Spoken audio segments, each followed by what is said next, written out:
seconds. 4, 3, 2, 1. And ladies and gentlemen of the jury, the prosecution is not going to get that man today. No, because I'm going to get him.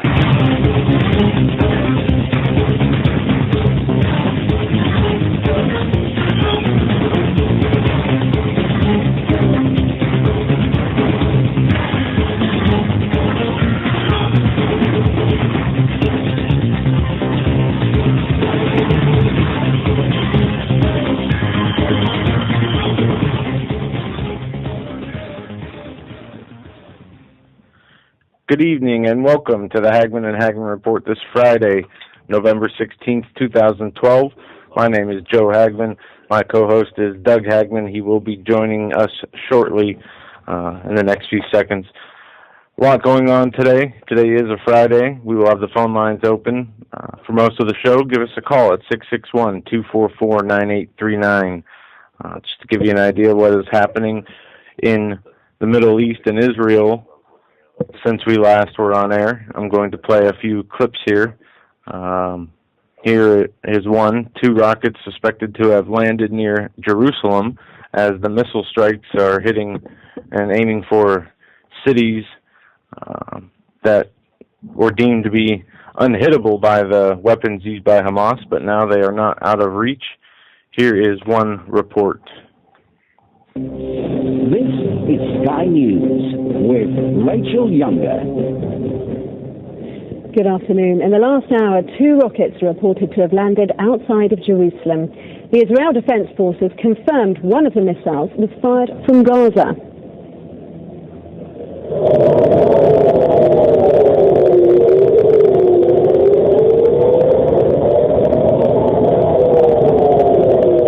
As you hear, air raid sirens sounded throughout the city just before the rockets hit.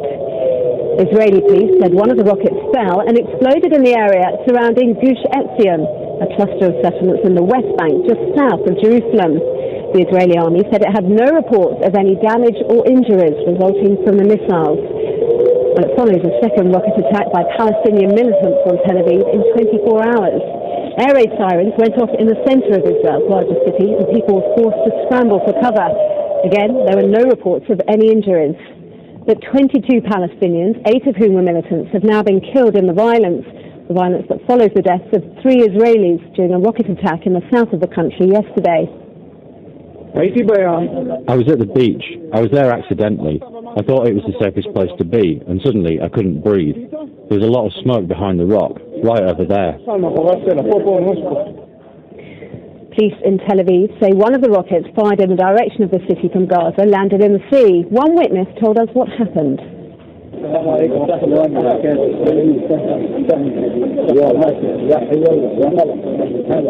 that's Egypt's Prime Minister, who made a brief visit to Gaza earlier today in a show of support for the Hamas government and the Palestinian people. Hisham Kandil said Egypt would intensify its efforts to secure a truce and end what he called Israel's aggression.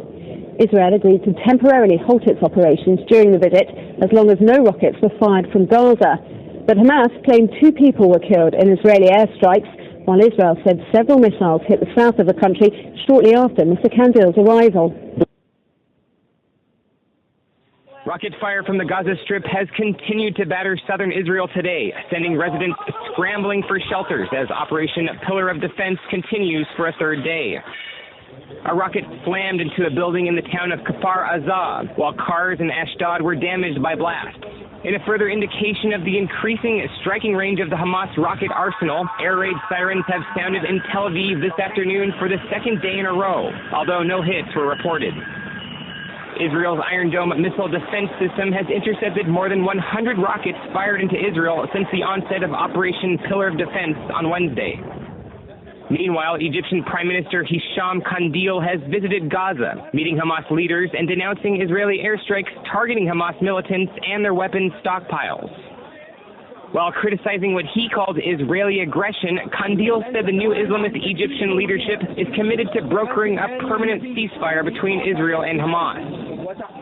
His visit came amid talk of mass anti-Israel protests throughout the Muslim world after Egypt's Muslim Brotherhood called for a day of rage.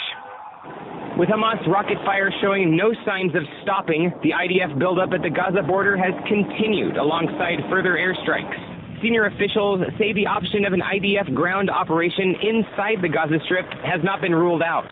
The attempt last night by the terrorists in Gaza to launch rockets on Tel Aviv only underscores the danger that the Israeli public faces in this formidable military machine in Gaza.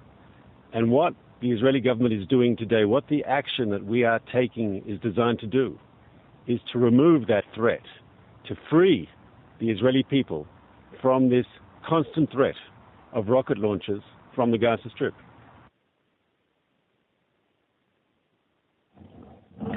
And there you have it. Day 3 of war as missiles fired at Jerusalem and Tel Aviv. Netanyahu orders 75,000 reservists mobilized. Is a ground war coming? This from Joel Rosenberg's blog.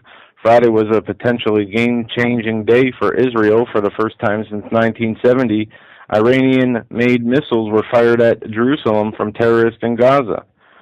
Missiles were also fired from Gaza at Tel Aviv. Air raid sirens were blaring in both cities this evening, rattling residents because of their exceedingly rare nature. I'm going to stop reading his blog post there. He says Iranian-made missiles were fired at Jerusalem from terrorists in Gaza. I heard also separately that Russian-made missiles were the ones being fired. So I'm sure they're both one and the same, funnel through the same channels. And my father is a little late, but seems to be joining in right now. Glad you could make it. Well, thank you. Tardy, and we'll put a couple demerits on there. You know, the best laid plans, right? Seriously, it's just trying to prepare for the show and trying to get as much information from as many contacts as possible to provide a coherent synopsis of what's taking place. And I'm out of breath here. I had actually catch your breath. Ran. Which is a hideous sight by itself. But go ahead. But no, continuing. When I woke up this morning, I looked on Drudge, and the main article was Hamas targets Jerusalem, and I thought to myself, this is not good. Biblical. Yeah. We have them getting ground troops ready to send in. This thing is escalating. Even though the Egyptian Prime Minister came to Gaza yesterday, they're trying to get Egypt involved in this war against Israel, and this keeps escalating at this pace. It's going to be a full-out war, and Gaza, Egypt, anybody who gets involved is not going to be. It's not going to be good for them. No, and I got to tell you, we are looking at we're looking at really an extension of what Benghazi, and people are wondering, for example, and I've gotten so many emails, so many requests for information. I'm going to have to do a recap of things, but ladies and gentlemen, what you're seeing taking place in Israel, where did those weapons come from? Well, the Obama administration has been supplying Hamas, Hezbollah, various factions. And folks, there are so many factions, so many Islamic factions in that Middle East. These are Iranian. A lot of the rockets are Iranian made. All right, so and where it would be like, well, I'm not going to use any. I heard Russian-made weapons on the news reported on the radio today. Well, okay. There are a lot of, I mean, Iran and Russia are tied at the hip, just as Iran, Syria, and Russia. I mean, if you look at the geopolitics of the region, you've got you've got Iran. You've got Iran is getting military help from Russia and getting some technical help from China. So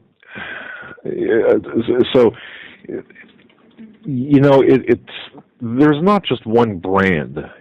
You're not going to see made in Iran on the missile that's coming at the Israelis. It's a mixture of things. But Israel, what's going on in Israel right now, is a natural progression of what has been taking place. What Obama has exported into the region.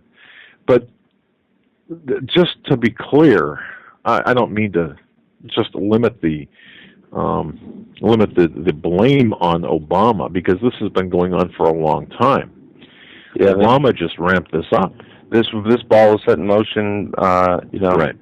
Plans were laid back in the 1990s in first George Bush. Exactly. Now, so where are we at? I mean, and I've gotten a lot of emails as to, and folks, I'm going to read a couple of emails as the show progresses here. Some astounding emails. Some people are really, really understanding things. But people are asking, well, what's going to take place? Where are we at right now? Well, with what we're seeing taking place, with Egypt lining up their tanks, their armies on the borders, and look, isn't it interesting? Where are the people? Where's the media saying? Well, Morsi is supposed to be a relief from Mubarak in Egypt, but what's going on now? No, Morsi's calling for Sharia law. He's calling for Sharia law that throughout Egypt, and he's calling for a number of different things. But he's now an active participant, a backer of Hamas, Hezbollah, of the factions now going against Israel. So what we're seeing is biblical in nature. We're seeing all of these nations lining up against Israel. And who facilitated all of these nations? It was by far Obama. He was behind this. Now, and I got an email yesterday, saying, "Oh, you're an you just don't like Obama." No. The facts are the facts. If this was Bush or if this was Joe Smith, I'd be saying that name instead. But here are the facts. These are the facts. Now, let me tell you something. When the bombs start falling in Jerusalem, let me tell you, that's when the sand in the hourglass is going to be going through like you know what, okay? I mean, it's going to be going through that hourglass very quickly.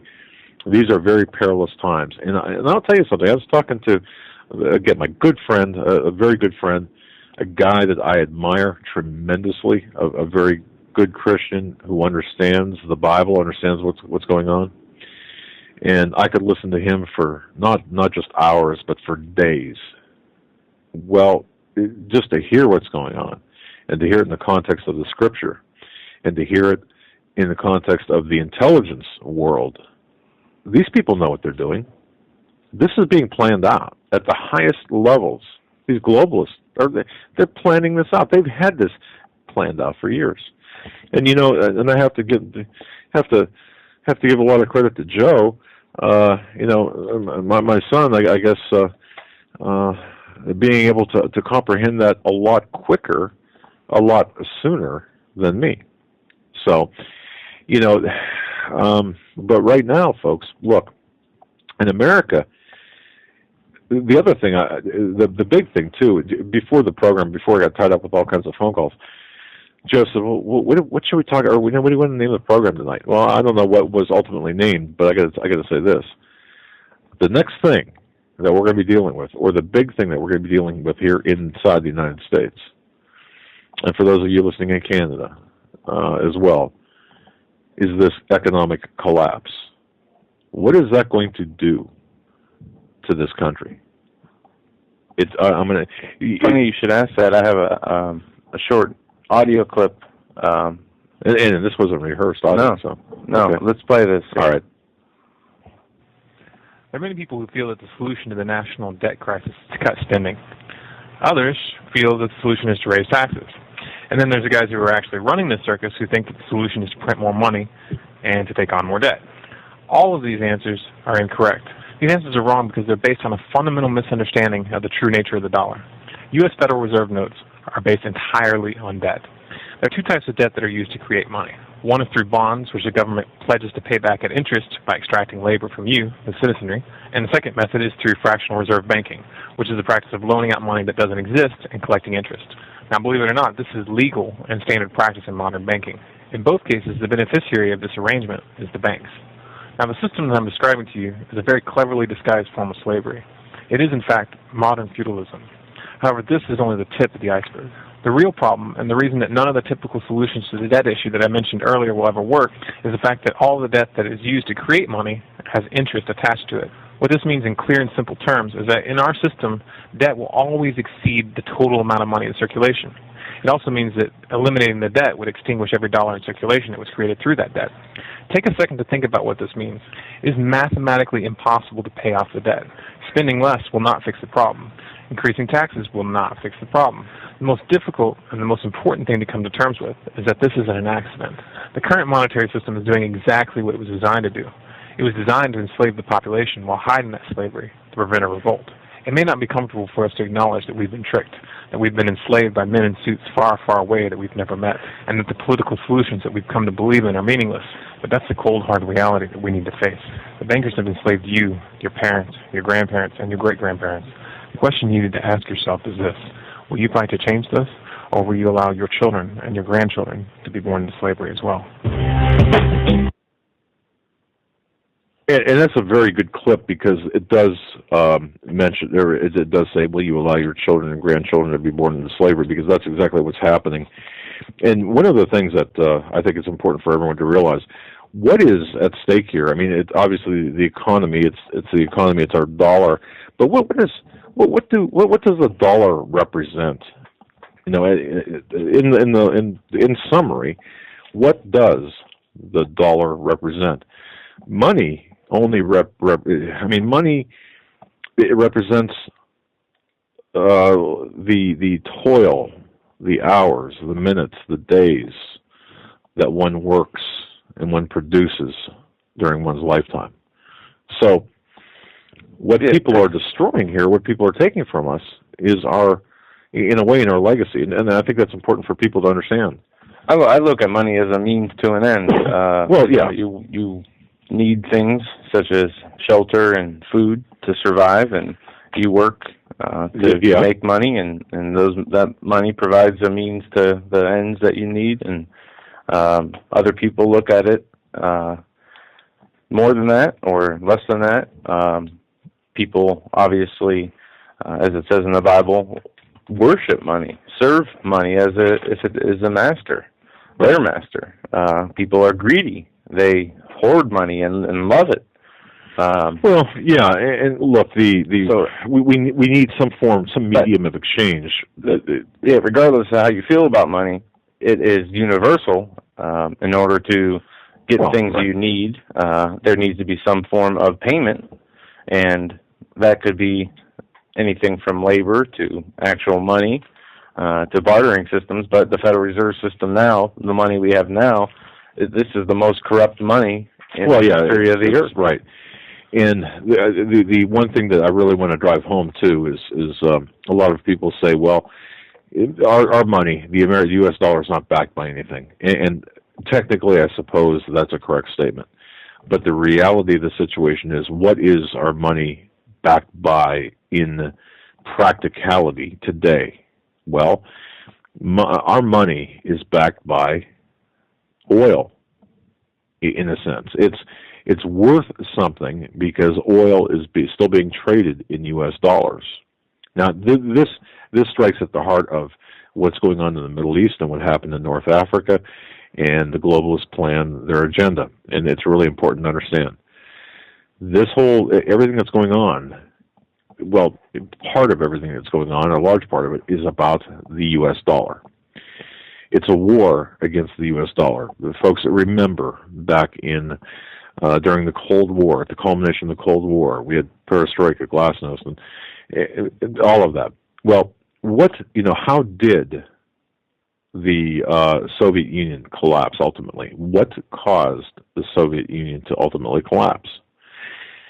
We were engaged in a covert operation to tank the ruble, the Russian dollar, or the Russian form of currency. And we did the job quite well under Reagan. Now, there's a lot of spymaster stuff that went on to collapse their currency. Do you think for one moment that Vladimir Putin, KGB guy, back in the Soviet Union, do you think for one moment that he and other communists have forgiven or forgotten that it was the United States that did this? Of course not. So what's taking place here? Well, militarily, Russia, we're in a proxy war with Russia, and as soon as the more people that understand that, the easier the conversation will be. But what Russia is doing, in addition to spreading us out, spreading our military out, because look at the fronts that are being opened right now. Our military is going to be soon engaged in more open battles across the globe. But the other part of the equation is the attack on the U.S. dollar. How is that possible? Is somebody out there buying a whole bunch of U.S. dollars, with rubles? No, that's not taking, or with some other form of currency. No, that's not how it's working. How this currency takedown is being planned or being orchestrated, perhaps is more appropriate, is this: as the battle in the Middle East progresses and gets hotter and gets wider, what is going to be taking place here? What's at stake? Well, remember with Iran, the reasons we don't strike Iran, the reasons that there are issues with Iran. Oh goodness, we can't do anything about Iran. Why? Because what would happen if all of a sudden the Straits of Hormuz would be clogged and the shipment of oil, the free flow of oil, could not be expeditiously or economically removed from the Middle East? Well, that's a very real possibility, but even more practical is just the mere threat of the disruption of the oil. And what we're doing right now, because of Obama's insanity, well, not really insanity, I shouldn't even say that, but because of Obama's his agenda, as I said before, we are going to lose 20% of our refinery production over the next 6 months. So, folks, if you want like a timetable of things, you got to figure this: 6 months out is probably the furthest, or is probably the we probably have about 6 months. If the United States was a patient and someone was a doctor, the patient's probably got about 6 months. The dollar's got about 6 months. Why? Well, a big part of this is the fact that we are actually exporting more oil than we're importing. Why are we exporting it? To be refined, and we're importing the final product. Well, what happens when that flow is disrupted, and the dollar is attached to that? Well, there goes the dollar. All of a sudden, it's not going to be worth anything, because it's going to, just like the gold was taken off the gold standard. I mean, bang! We're going to be looking at a devaluation or the corruption or the debasement of our currency. Now, will it happen overnight? I'm sure it's going to happen in increments, but that's going to happen, and that, folks, is what the plan is. So even though we see hot wars breaking out, and even though we have all these other military things going on, the bottom line agenda here, the real nugget, is to take over our country. And in order to do so, you've got three legs to the stool. That's propping up our country. Of course, you've got the military. What has Obama done? He's essentially decimated the military. Not necessarily Obama, but the entire progressive left. The other leg is the loss of political will or the infiltration into the political system, takeover of complete, the takeover of the Congress, takeover of the judicial branch, or like I said, legislative branch, the judicial branch, the executive branch. We're a captured operation there. Lastly, the dollar, the economy, and that's going to be the final nail. Now, when that happens, and like I said, 6 months out, maybe, everything you're seeing taking place, or not seeing, I should say, taking place in Greece and Spain, over in Europe, is going to be taking place here inside this country. That, folks, is what we have to look forward to.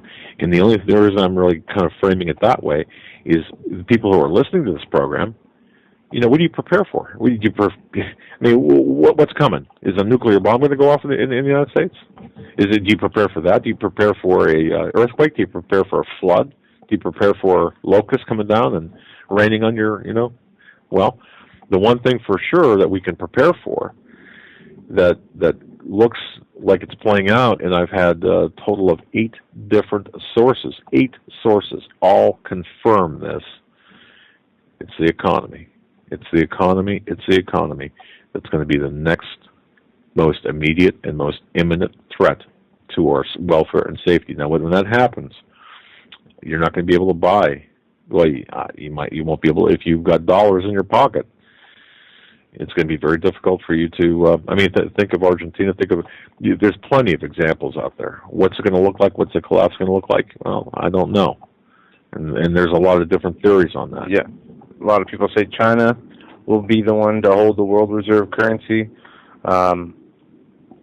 There was an interesting article of the world reserve currency while the U.S. dollar is under attack by Michael Snyder, and he writes also for the economic collapse. And there's another article, there will be war in the Middle East, but first the world reserve currency. Most Americans have no idea what a tremendous advantage the U.S. possesses by having the primary reserve currency of the world. And most Americans also have no idea how close the U.S. dollar is to losing that status. For the past 40 years, the vast majority of all global trades, including the buying and selling of oil, has been done in U.S. dollars. That is still the case today, but things are starting to shift. All over the globe, international agreements are being made to move away from the U.S. dollar and the other currencies in global trade. The second largest economy in the world, China, has particularly been aggressive in seeking to change the existing financial order. As you will see below, China has been running all over the world, making deals with other countries and other currencies. And they go through a list. China and Germany, China, Russia, China, Brazil, China, Australia, China, Japan, China, and Chile. And it goes on to say that most U.S. economists dismiss this threat by pointing out that China has stockpiled so many U.S. dollars and so much U.S. debt that if anything happens to the U.S. financial system, China would be damaged as well. And while that may be true to a certain extent, what is also true is that most Americans fundamentally misunderstand our relationship with China. And anyway, the dollar has been, this has all been by design. Right. The Federal Reserve has devalued the dollar more than 98% since 1913. And we're going to see, as history shows us, with the Weimar Republic, with Argentina, the USSR, printing money equals hyperinflation, equals complete economic unrest, instability, red lines, and now, in this age we live in, FEMA camps, people will be begging for food as they're shut down. And just to give you an example, here on Steve Quayle's site, technical glitch knocks out EBT cards in Georgia and 9 other states. Steve Quayle note, no technical glitch. Just as V said, devil's getting ready to shut it all down electronically. You have been warned. And it's important to note that we have been really taken away from any self-dependency. Well, let me just chime in here. We hear about these cyber attacks on our banks, on our money, and I don't know, pick a bank, Bank of America. Oh my goodness, there's some kid in somebody's basement, that hacked into the Bank of America's site and created this whatever it was, a glitch. Well, no. Look, we are in kind of a tit-for-tat war, an asymmetrical warfare that a lot of people, most people, and I have to say this, I have a very difficult time understanding a lot of this. Well, because you've got plates spinning in the air, more plates and hands and sticks spinning in the air. And here's the thing: we put out the Stuxnet virus. Okay, what do you think that's going to go unanswered? Of course not. So what happens? We get hit by our banking system gets hit. But but that's the cover too. That there are other things going on with that as well. Joe, go ahead. Did you? Yeah, this article, Obama's secret cybersecurity law may allow military deployment within the U.S. It goes on to say that was the other thing too. But go on because that's important to really focus in on. A FOIA request filed from two attorneys with the Electronic Privacy Information Center demanding that President Barack Obama release text of what they called a secret new cybersecurity law that appears to enable military deployment within the United States. The request was filed in response to an article that appeared in the Washington Post this week claiming that Obama issued a secret directive shortly before the elections that empowers the military to vet any operation outside government and defense networks for cybersecurity purposes. Right. However, because this exact text of the directive remains a secret, nobody can really say exactly what it does. And that somewhat, it's disconcerting to American civil liberties. Union Legislative Counsel Michelle Richardson told the Raw Story on Wednesday that without the text, it's hard to see what they mean. In their FOIA, Epic attorneys Amy and Ginger go even further, arguing that the directive is tantamount to the president issuing a secret law that may enable military deployment within the U.S. in order to vet network security at companies like AT&T, Facebook, Google, and others. And it goes into privacy laws and finalizing a new rules of engagement that would guide commanders when and how the military can go outside government's networks to prevent a cyber attack that could cause significant destruction or casualties. Like you said, this is all getting crazy. Well, a number of these different agendas now are coming together. It's everything that Steve's been warning about, everything that Alex Jones has been talking about, warning about, everything that all the other watchmen, both spiritual as well as news-wise, alternative media, shall we say, which is really the new media, the actual media, now is coming to pass. Things are now meeting, and we are now looking at a perfect storm. I'm sorry for laughing. I was just reading this. Union strike kills Cupcake King hostess brands to lay off 18,000 workers. Yeah, the labor boss blames Mitt Romney. Well, and that goes to Bain Capital, and there's just a lot of convoluted facts in that, No, it just and it's not. Folks, think about the poetic nature of this. If you've been in law enforcement or are in law enforcement, people laugh about Twinkies, what's in the Twinkie, and the shelf life of Twinkies, and everyone would say, hey, a nuclear detonation in America, cockroaches and Twinkies would be the last, would be the things that would remain. Well, isn't this something that right now we're in a situation where, Twinkies, bam, gone, Wonder Bread, gone, all because of the hostess shutting down. Well, people say, well, it's a union. So you go on one web forum, on the left, hey, it's the greedy business owners, and they go on the right and say, wow, it's the greedy unions. Well, it's everyone. It's the blame game going on here, and no one is really.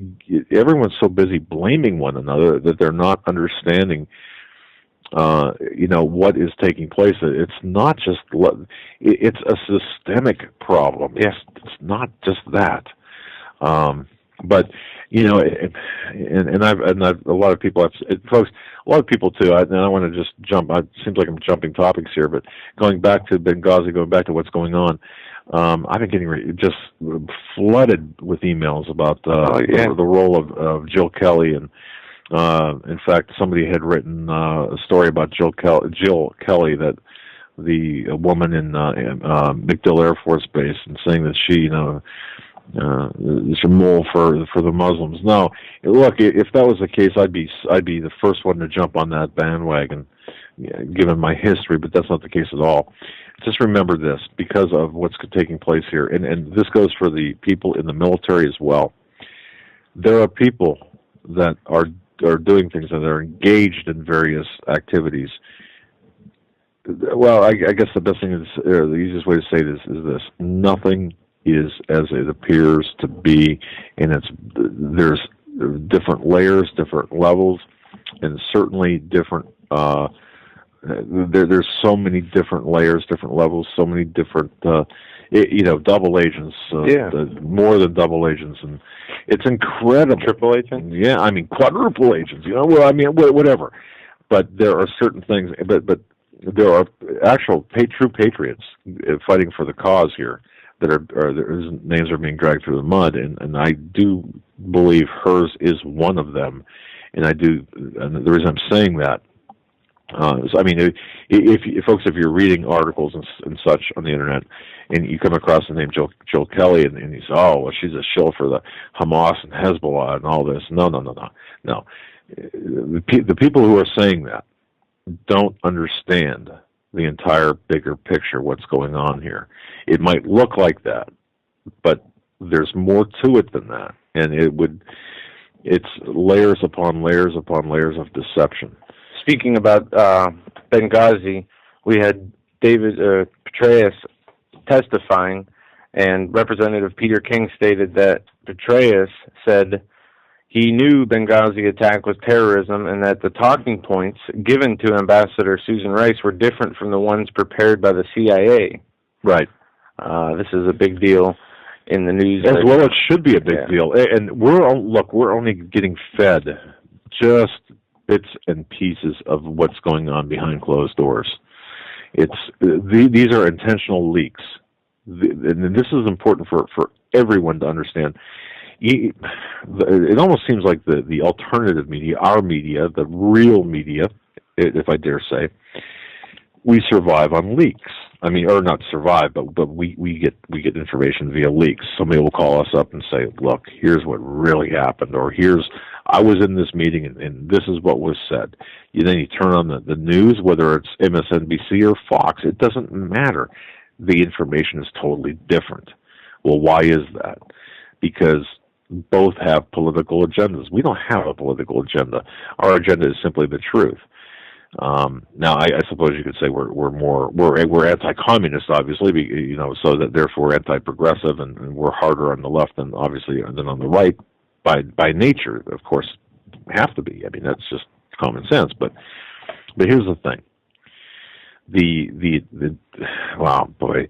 entire Benghazi thing is, as I've often said and written about, if you want to know, or if you want a window into the real machinations of the agenda at play, or the various agendas at play here by the Rothschilds and the Rockefellers and the real people who are pulling the strings, Benghazi will give you insight into that world. That's why it's so important. And think about this: if a U.S. ambassador who is the equivalent of a 4-star general, look it up on Wikipedia or whatever if you don't believe me, but if a U.S. ambassador, a career ambassador, was not killed at that exact moment in time, at that location, we may never have heard about Benghazi. Or it might have been just, several people three people were murdered or killed in a terrorist or an attack because of a video. That's how close we came to not getting the real story. So perhaps the legacy, perhaps it was because, perhaps the legacy and the reason for the death of Ambassador Stevens was to provide the American public with that one thread that we could pull on that will expose the agenda of the globalists. And I've got to tell you, you start pulling on that thread, you start looking at what's underneath that fabric, it makes me, honestly, nearly physically ill to see this. Because I'll tell you something. Here's what's at stake, folks. 4 Americans are dead. 40,000 Syrians are dead. That wouldn't be dead if it were not for the export and the direct intervention by this regime, this administration. No, this regime, by their direct intervention, you've got 40,000 men, women, and children, innocents, most of them innocents, that are dead. And I will tell you this. I will say this, and listen carefully. When, not if, but when Assad falls, Syria will rapidly descend into a bloodbath that'll make that 40,000 pale. A defeat of Assad and his regime, which is keeping 13 different Syrian factions together, will lead to a slaughter of the Alawites, Shias, Christians, especially Christians, and even Kurds. They're looking at, in one estimate, Gajendra Singh, retired Indian diplomat with loads of credentials and service in the Middle East, with a deep familiarity of the ethnic mix inside Syria, estimates 4 million dead. 4 million. Think about those numbers. 4 million Syrians dead. So everyone on the right saying, oh, yeah, go. Assad's a bad guy. Yeah, he should be taken out. Let that be food for thought. Just the same way Gaddafi was taken out, the same way Mubarak was taken out, as we stated and continue to state, mostly secular governments keeping the radical Islamists at bay. Yeah. And now that they are gone, the radical Islamists are running amok, wanting Sharia law. Egypt and the Islamists in there are, wanting to go to war with Israel. They are urging the people in Gaza and continuing to play a role in trying to escalate this conflict. You're dealing with, ladies and gentlemen, you are dealing with the mindset of people whose evil you cannot even begin to comprehend, who look at us, that look at you and me, and every one of us. They look at us and laugh. They laugh. They laugh because we're buying a lie. We're buying a lie on every level, and that lie is spiritual, especially spiritual. That lie is practical. Look, we are the stakes in this geopolitical chess game being played by the global elite. These are high stakes, and we are seeing them play out right before our very eyes. And I don't want to seem melodramatic about it, but it's that important. Don't focus on the minutia. Don't focus on the, hey, did Paula Broadwell have sex with Petraeus under the desk? That's what people want you to focus on. Because sex is a diversion. Why do you think these network these network reporters and the print media, this is what they're focusing on? It's not about that. Is that a part of it? Yes, sure, okay. But that's not what it's all about. That's a great diversion. That's total. It did happen, fine. Was Petraeus set up? No. You know what? Look, you've got people. You got people that make mistakes or that do things. I wouldn't call it a mistake. I'd call it a tryst. I'd call it a violation of marriage vows, a violation of your oath as a military officer. But here's the thing, and everyone needs to know this. At that level of as a military officer, and this is kind of a weird, just kind of a twisted mental way of thinking here. At that level of Petraeus and the Flag Corps, they will engage in abhorrent behavior. But something within their mindset. When they're put under oath, they won't lie about it. They will not lie about it. They'll do it, but they're not going to lie about it. And the whole Petraeus Broadwell incident, look, folks, Obama knew. He knew what was going on, and he pulled the trigger of exposure at the very moment it was needed. That's what's going on here. As a diversion. Did it happen? Yes, but it was a trigger for diversion. And it's working splendidly, isn't it? Because the sheep in the American populace, they're buying it. They're focusing in on it. But you know, at the very same time, the very people behind this are laughing at you. How does that make you feel? Listen, as listeners, if you're listening live or via rebroadcast on an MP3, how does that make you feel to know that you are being laughed at? People are laughing at you. Well, I don't care that people are laughing at me because I know that it's the evil agenda behind it. Yeah. I mean, I care about the people who are not saved, do not have Yes. the salvation, do not have the relationship with Christ in their life that can take away the burden, any burden. But yeah, you're right. The evil behind the curtain is so evil. I mean, it is the most evil. It is the satanic agenda.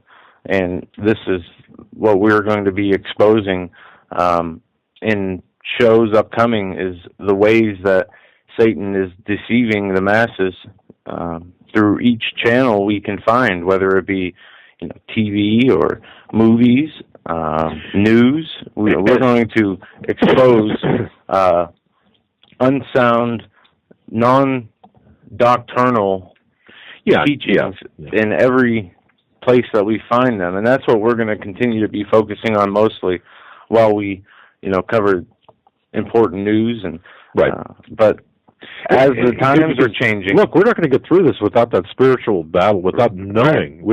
And see, people, I would urge people to tune into this program because, and programs like Rick Wiles' program and others, because having that spiritual knowledge is what's going to be needed for you to get through this and make it out on the other side. Your belief in God, yes. Your belief in Jesus, yes. But that knowledge of what's coming and how to prepare for it spiritually and even a little bit practically, because you can have. I was talking to my good friend, the source, was saying about a situation, and I'm not going to give out any details, but just imagine this. So put yourself in this position. You're you got preps in your pantry, in your basement, in your storage shed, wherever you got it. You got preps out everywhere, and all heck breaks loose, and you're out there and you fight, and I don't know, somebody's storming your position, your house or whatever, and you're able to take care of everybody and repel the masses, and it's chaos, but nonetheless you make it. And I don't know, there's some semblance of normalcy out there still. You've got the public transportation running and cars on the road and stuff. But after all that, you step off the sidewalk onto the street, and you get hit by a bus. All right, I mean, there's certain things that you can't prepare for, and certain things that are out of your hand, and there's certain things that are divine, that are your names of the book of life, and it's just an amazing thing. But as you said, though, Joe, we are going to be focusing on programs for the spirituality aspect of things, and for the getting your spirit right to go through what's coming. Because without that, you you're not going to be able to survive, at least not without extreme stress and some sort of mental trauma, because it's going to hit you. Imagine what the people in Greece and Spain are feeling right now. It's a, you know, and we don't see this on. Do you see this on Fox? A little bit, a little snippet here or there, but do you see it on MSNBC? No. It's like it's so far away. It's not really happening. It's not real, but it's coming. It's coming, and again, this is all wrapped up into this Benghazi thing. Benghazi was almost like a gift from God to allow this moment in time flash of insight into this agenda, to make it real for people that otherwise would not believe it. Yeah, I agree. Let's go to the phones here.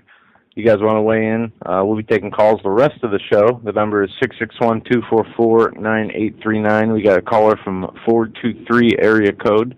We're coming to you now. You're live on the Hagmann and Hagmann Report. Good evening, gentlemen. It's Carrie. Hi, Carrie. Hi. I thought of something while Doug was sharing his heart just now. And, you know, the Lord says in Deuteronomy 31:8, the Lord himself goes before you and will be with you. And when Steve Quayle was on the other night, he mentioned a book, War on the Saints, Jesse Penn Lewis. And lo and behold, my daughter was listening that night, and the next day she came in and said, look, Mom, I had that book. And I was just reading earlier tonight, just a small portion of it says, what then is the condition of safety from the deception of evil spirits? Number 1, knowledge that they exist. Number 2, that they can deceive the most honest believers, Galatians 2:11-16. Number 3, an understanding of the conditions and ground necessary for their working, so as to give them no place and no opportunity of working. And lastly, number 4, intelligent knowledge of God and how to cooperate with Him in the power of the Holy Spirit.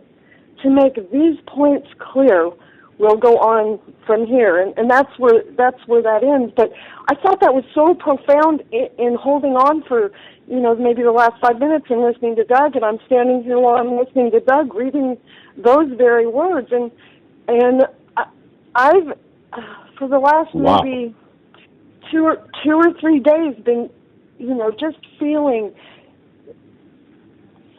the Lord's leading me to do something about it. I'm still, you know, listening to news and knowing that that's all going on, but all of a sudden I'm hearing from Him, this is overwhelming you, and this is becoming the focus. Where am I in this? And I'm thinking, Lord is telling me that we have such a short time to do something about it. So I'm just sharing that, what the Lord has shared with me. And 1 John 3:1 says, how great is the love the Father has lavished on us, that we should be called children of God. And I realize today that my focus has to be on Him and His glory and the grace that He so graciously gives us to walk through the minefield of spiritual evil that is about to come on us. And I love you guys so much. I know that word gets thrown around, but this show has done so much for my spiritual life. It has been, I don't know, I guess you could say like a rope. You threw me a lifesaver into the water, and I'm holding on, and I'm coming onto the boat going, okay, we can do this. I'm hoping to put an email list together for the listeners that want to keep in touch in case anything ever happens, or if people just want to, you know, get a closer relationship with other believers. So hopefully we can work on that sometime next week or after Thanksgiving, Lord willing. So that's all I wanted to say. I love you guys, and I love what you guys are doing for all of us. It really is crucial, and I hope you guys could get some rest pretty soon. Thank you so much. And There is so much going on right now. I mean, we have today the biggest tornado in the history of Portugal. Tornado hit Algarve, Portugal, the worst tornado ever in their history. 10 people injured. But the unusual nature of where the tornado struck. The topography for in America is much different than Portugal. There was a earthquake today, or two earthquakes, a 6.8, 7.2 in Russia. Also, we have the sinkhole in Louisiana. We have breaking news. This is from 4 o'clock today. Fire erupts at Dallas area chemical plant. All workers were accounted for at a chemical plant in Dallas as the fire at the Nexco Solutions plant. Flames were at least 50 feet high in the air. We have the explosions going on in Indiana, people smelling natural gas all over the place there. Yeah. The Pentagon is calling for 75,000 troops to be sent to Syria to seize their chemical weapons. And I do have something to say about that, too. When you're ready, I need to address the chemical weapons part of this. Yeah, we have the BP, the Gulf. Yeah. Fukushima still has radiation coming out of it. People are still recovering from Sandy. Just so many things that are increasing in intensity and in frequency around the Earth, concerning the Earth. Man-made and natural disasters taking place. Yep. Well, let me throw in the chemical... global, man-made disasters, natural disasters, war, economic collapse and uncertainty. Yep. You just have everything, evil, gripping the world. Yeah, and with all that. At some point, you have...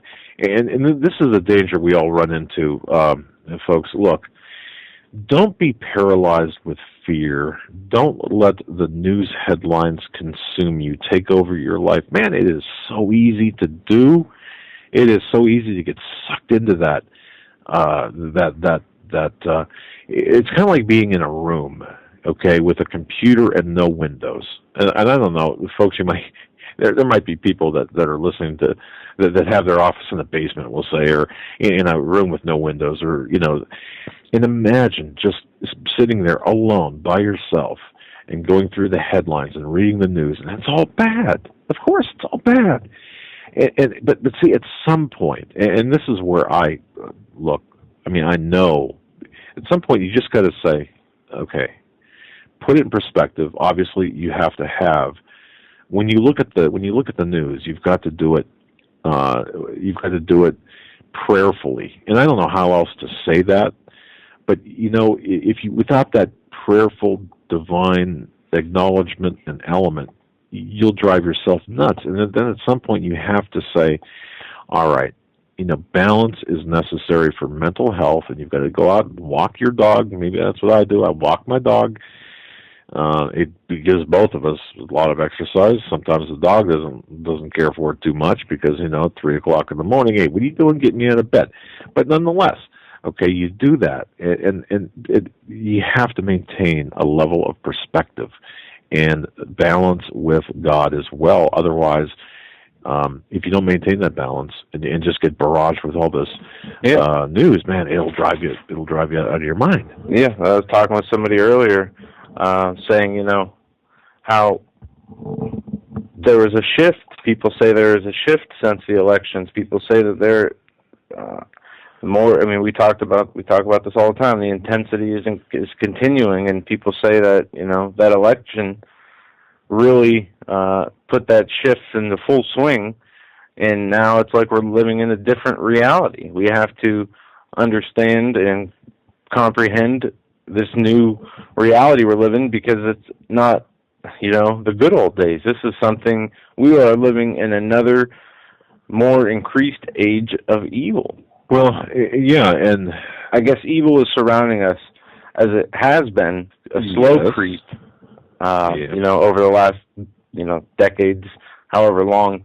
But since I've been alive and aware, in the last 2 months, I've never felt anything like this in terms when looking at the world and what's going on in the world. Yet at the same time, when I met my when at my house, I look across the street and see neighbors partying it up, right? Yeah, they no care in the world, yelling about sports and arguing about things that have no meaning, spiritual meaning, absolutely no meaning at all. They're not rooted in anything meaningful and spiritual. And then you try to talk to some people, not even pushing Christianity on them, just trying to talk to them, explaining why don't you do this or that, or what's with this? And you try to explain what happened to you. You try to explain to them what's going on, and it's like they get a glaze over their eyes when you're responding. Oh, sure. They don't understand. They don't care to understand. Oh, that's good. All right, we'll see you later. And somebody said to me today, can you imagine? Just put yourself at the Thanksgiving table. They're at the table this Thanksgiving. And we're all surrounded by family.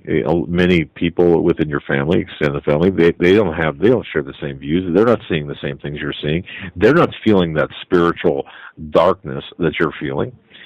So, how do you relate to them what you're feeling? Well, you really don't. I mean, you can't. I'm not sure of my salvation. I mean, everybody would like to be sure, but do you really know for sure? Well, to the extent that it's biblically sound, you can be. But when I say that is because when I look at them, I don't want to judge their eternal soul, but from what I see, from most of the people, it's not your place to judge. It's not our place to judge. But it bothers me to see so many people just so I understand carefree when your eternal life is at stake, and you're gonna ruin your opportunity to be in heaven for what?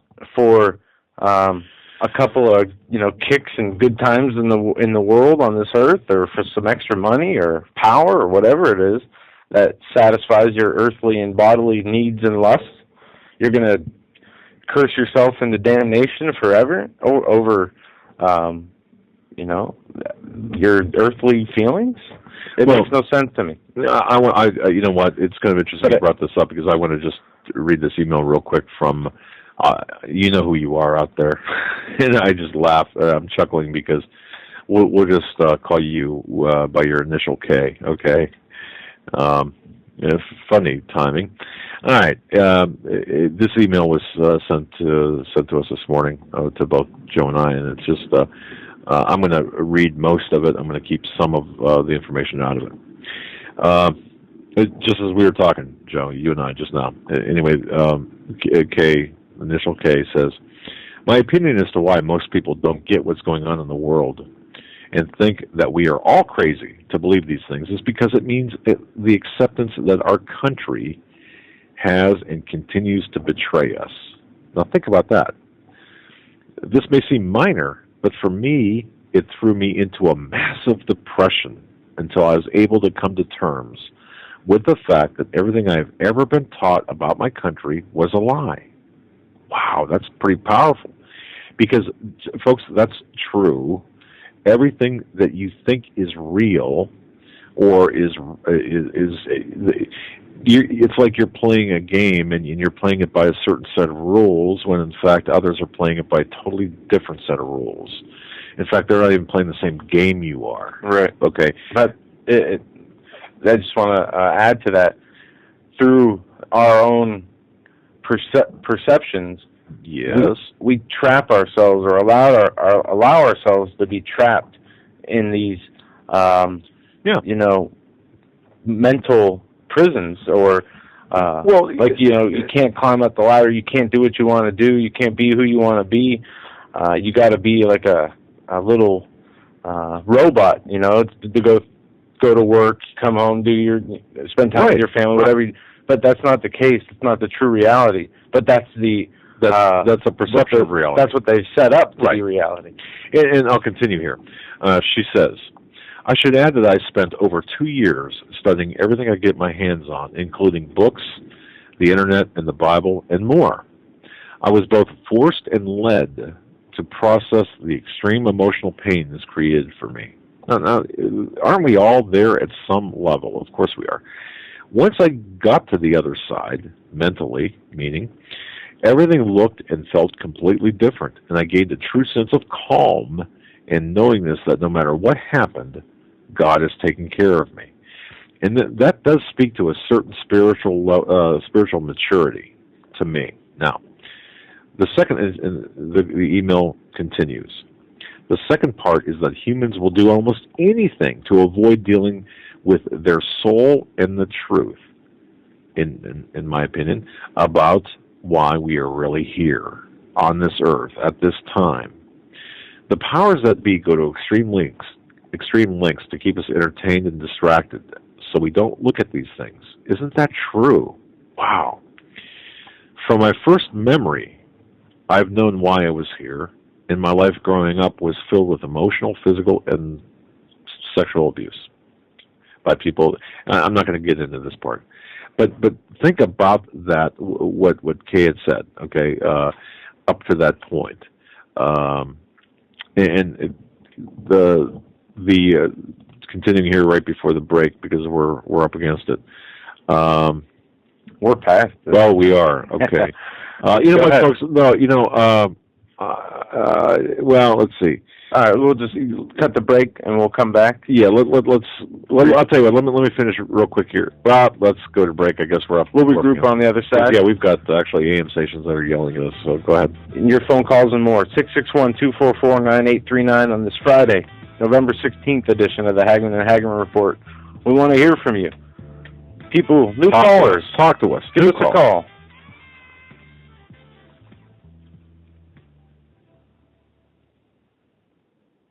Survival of the fittest. In any and all situations, survival is your number one priority. That requires being tough and thinking smart. And the folks at Freeze Dry Guy are going to help you do just that. They have the long-range patrol ration entrees, what they call the Brick Pack. When you're in survival mode, it is absolutely the best item for your survival pack or bug-out bag. You can go farther, faster, and carry more food with the LRP cold weather ration entrees. Not only do these long-lasting, durable entrees help sustain you or your family through the harshest environment or situation, they are by far the most delicious of their kind. No contest. With a variety of tasty entrees, you can't beat the LRP Brick Packs. Let Freeze Dry Guy help you in your survival situations. Go to freezedryguy.com. That's freezedryguy.com. Or call 866-404-3663. That's 866-404-FOOD. If you are stumped, you don't know what kind of gift to give to a friend or a loved one, I'm telling you, you must go to 4physics.com. That's the numeral 4, PHYSICS.com. This is your one-stop shopping palace. That's the only way I can put it. I could spend easily an hour on this website. Innovative, fun, educational. There are games, books, weather instruments, unique time-telling devices, jewelry, optical devices, laboratory equipment. Let me give you an example. We all know we can tell time with a sundial. You've seen those advertised. Did you know that you could tell time by the stars? At 4physics.com, you can buy a horologium nocturnum. This was a navigational device used in the 15th century by navigators at night to tell time by the stars. It's beautifully crafted in the shape of a pendant made of bronze and pewter or gold and silver. Absolutely a stunning gift. I would be proud to give it to anyone. You must go to 4physics.com. Even if you're not stumped, that's 4physics. That's the numeral 4, PHYSICS.com. It's your one-stop shopping palace. Any problems that you have, I don't know what to get Grandpa, I don't know what to get my loved one, that's unique, you will find it at 4physics.com. Please take my word for it. Go to the website, but give yourself a lot of time because you're not going to want to leave. 4physics.com.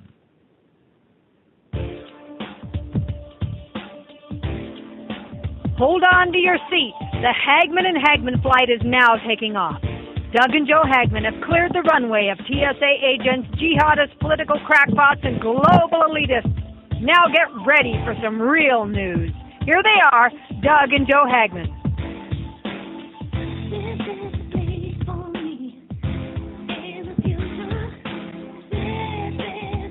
And welcome back, folks, to this fabulous Friday edition of the Hagmann and Hagmann Report. It is Friday, November 16th, 2012. I'm Doug Hagmann. With me is my co-host, Joe Hagmann. Together, we are the Hagmann and Hagmann Report. I want to thank each and every one of you for your time that you spend with us live, in the car, in the bathtub, whatever. But thank you. And some people in bed with a bowl of ice cream. I love that. I want to thank you very much for listening. Just to finish out this email from again, the initial K, and God bless you for sending this. I thought this was a really salient part of this email.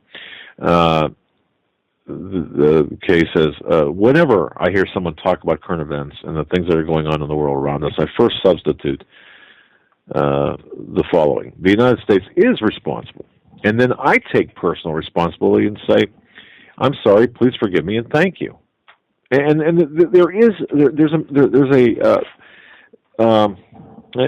guess I skipped an important paragraph here. She says, a part of my process is taking continuous responsibility for everything.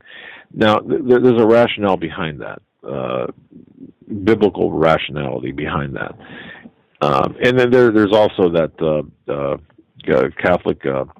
Catholic element too, which is, I'm not saying she is, but it's that guilt, type thing. But nonetheless, she says this: I'm not one of those people who believe that we can get a blanket type of forgiveness for everything that we've done against God and those around us. So I spent almost 2 months reviewing my life, and with each misdeed, I said these things: I'm sorry, please forgive me, and thank you.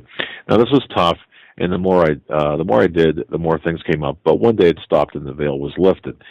If that works for you, great. And some people might take issue with that and say, well, that's not the right. Look, just understand this worked for this person. And I think it's great. And then she goes on and says, whenever I hear someone talk about current events and things are going on in the world around us, I first substitute the U.S. as responsible, and then I take personal responsibility and say, hey, I'm sorry, please forgive me, and thank you. Then I ask God what I can do, what this person can do to rectify these things, and to lead me to someone I can help. This can tear at your heart when you take personal responsibility for the deaths of over 500,000 women and children who were killed needlessly in Iraq. And think about that. Isn't that true? But she writes, I'm totally convinced that we have to take personal responsibility. Because she says, no, we didn't pull the triggers ourselves. We aren't making the laws. We are physically doing these things, but we've allowed them to happen, and we can't stop it. All we can do is take responsibility and ask for forgiveness and try to help others. In my opinion, this is what Jesus was trying to teach us. I could go on about this, but I'll spare you respectfully and name. So that a very insightful email as well, if you think about that. And frame that up. I love to hear stories like this from people. I love it because it adds a reality to what we're doing. That, and then let me just bump to a different topic here, because before the end of the first hour, and I get emails saying, hey, you mentioned something and then you don't follow through with your conversation. So let me follow through with something here. Joe, you mentioned chemical weapons. Did you not? Mm-hmm. Give me the frame of reference again with that.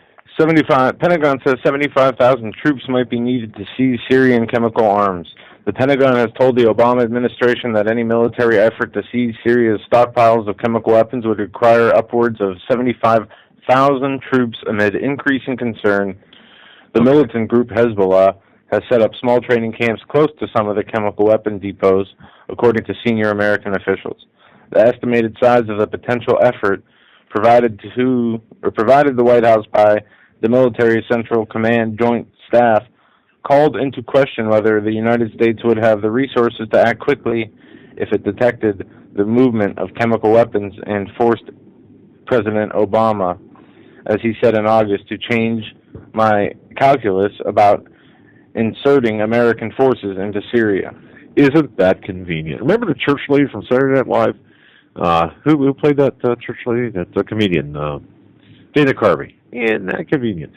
Look, how convenient is this? It's not even that. Where did these chemical weapons in Syria come from? Did Assad manufacture these chemical weapons? Were they made in Syria? Did Assad have the factories that made these chemical weapons?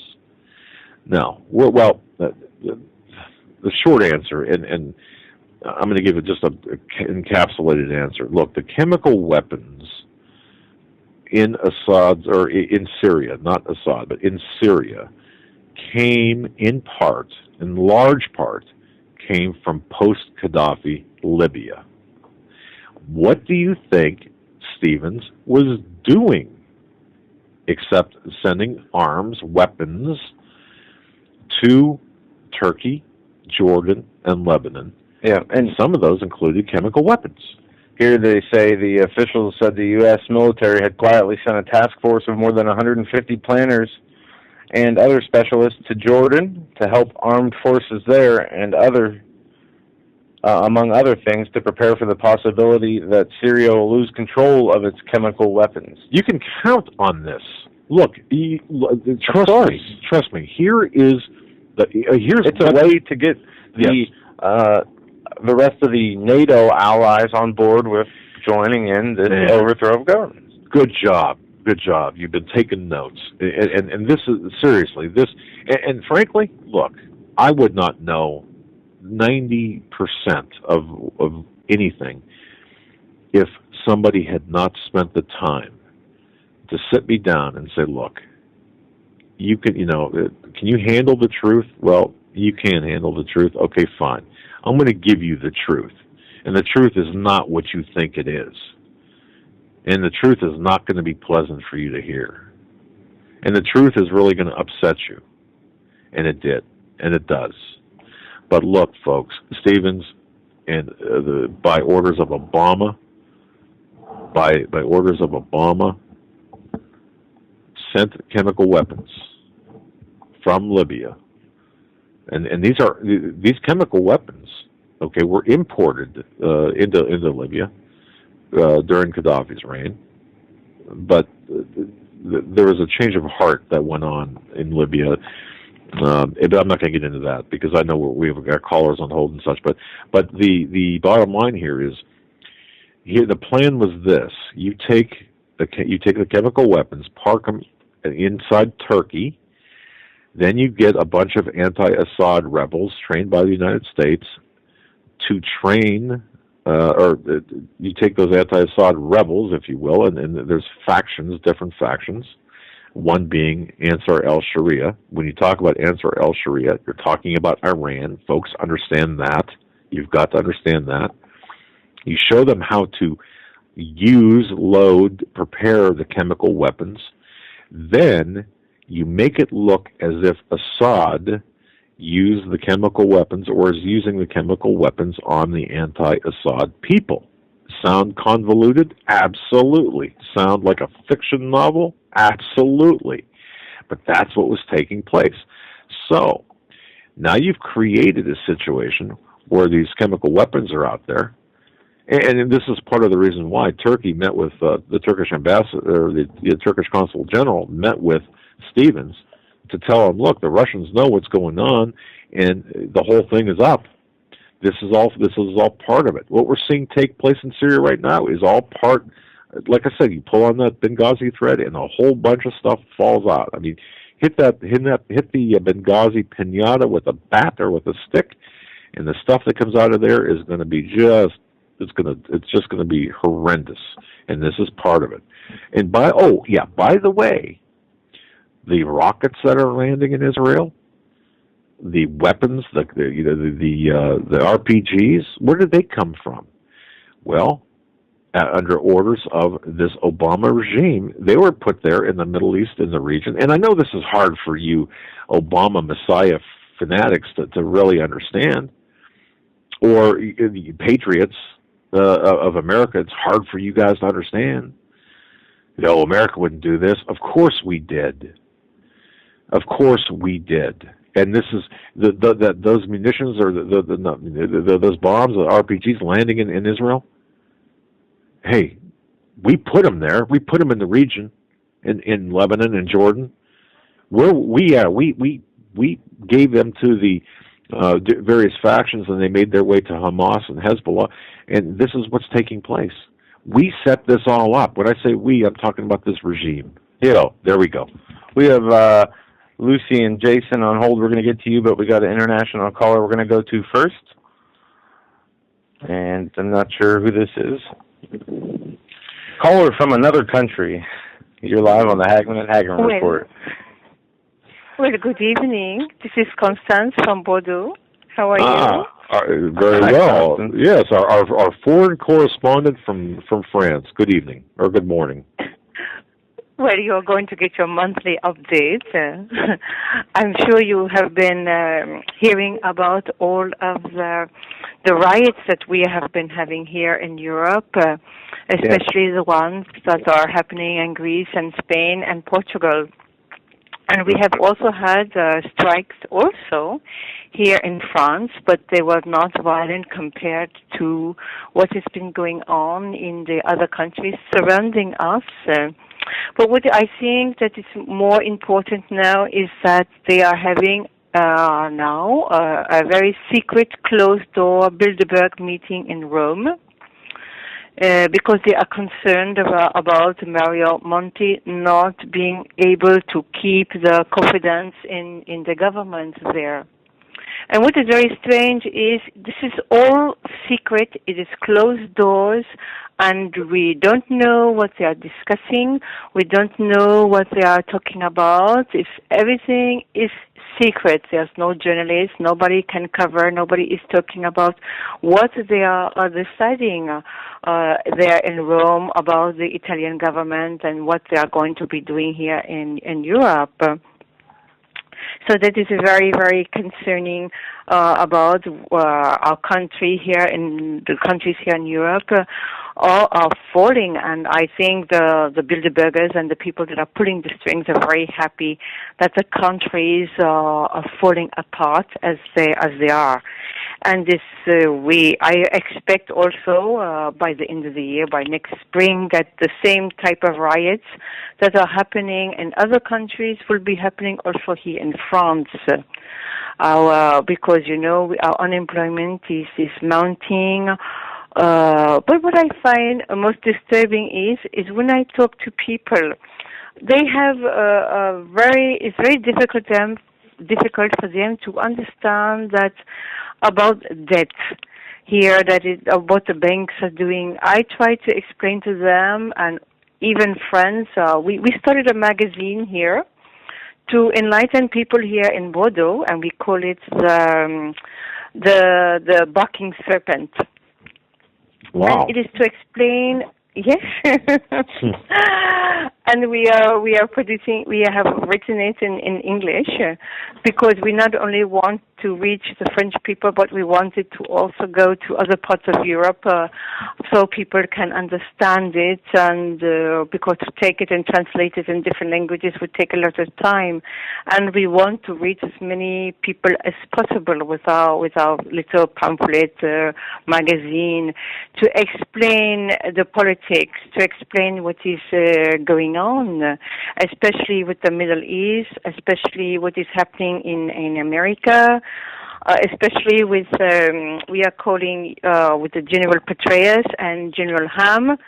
We think we are calling it the Panetta and Obama military purge, because is it that Obama and Panetta, they are starting to purge the military?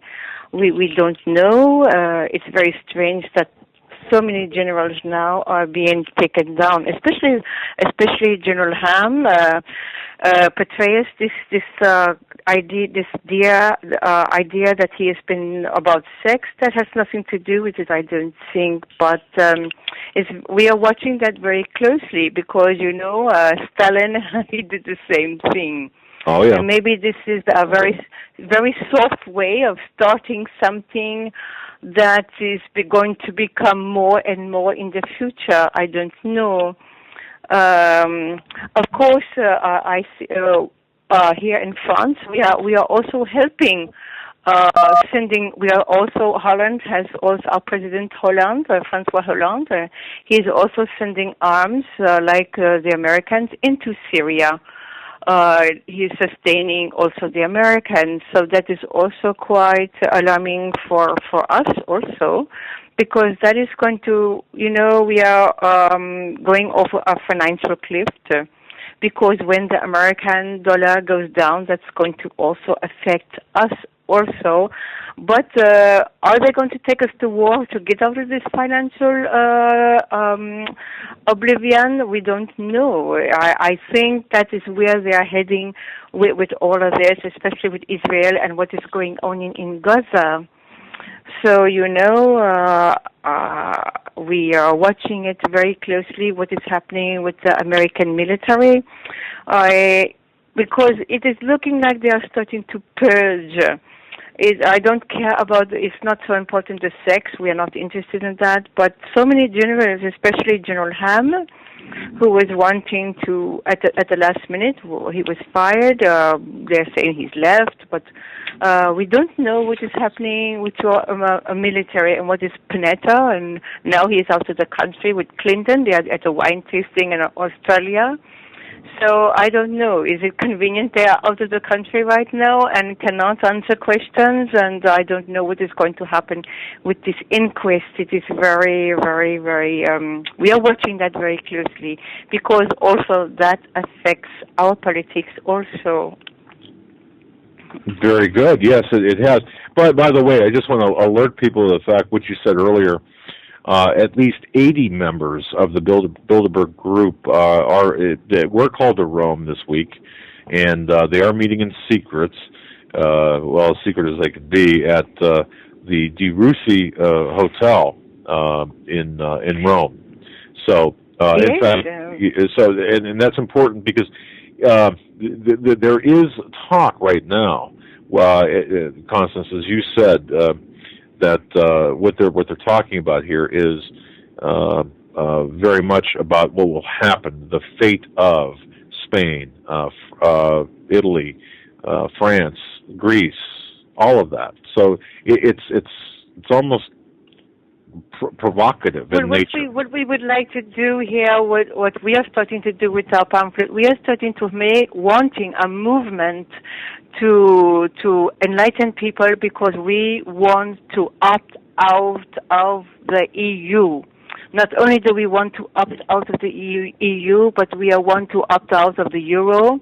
We want to opt out of OTAN, which is NATO, and to take back our sovereignty, and to go back to each country can go back to their money, especially France, to go back to the French franc.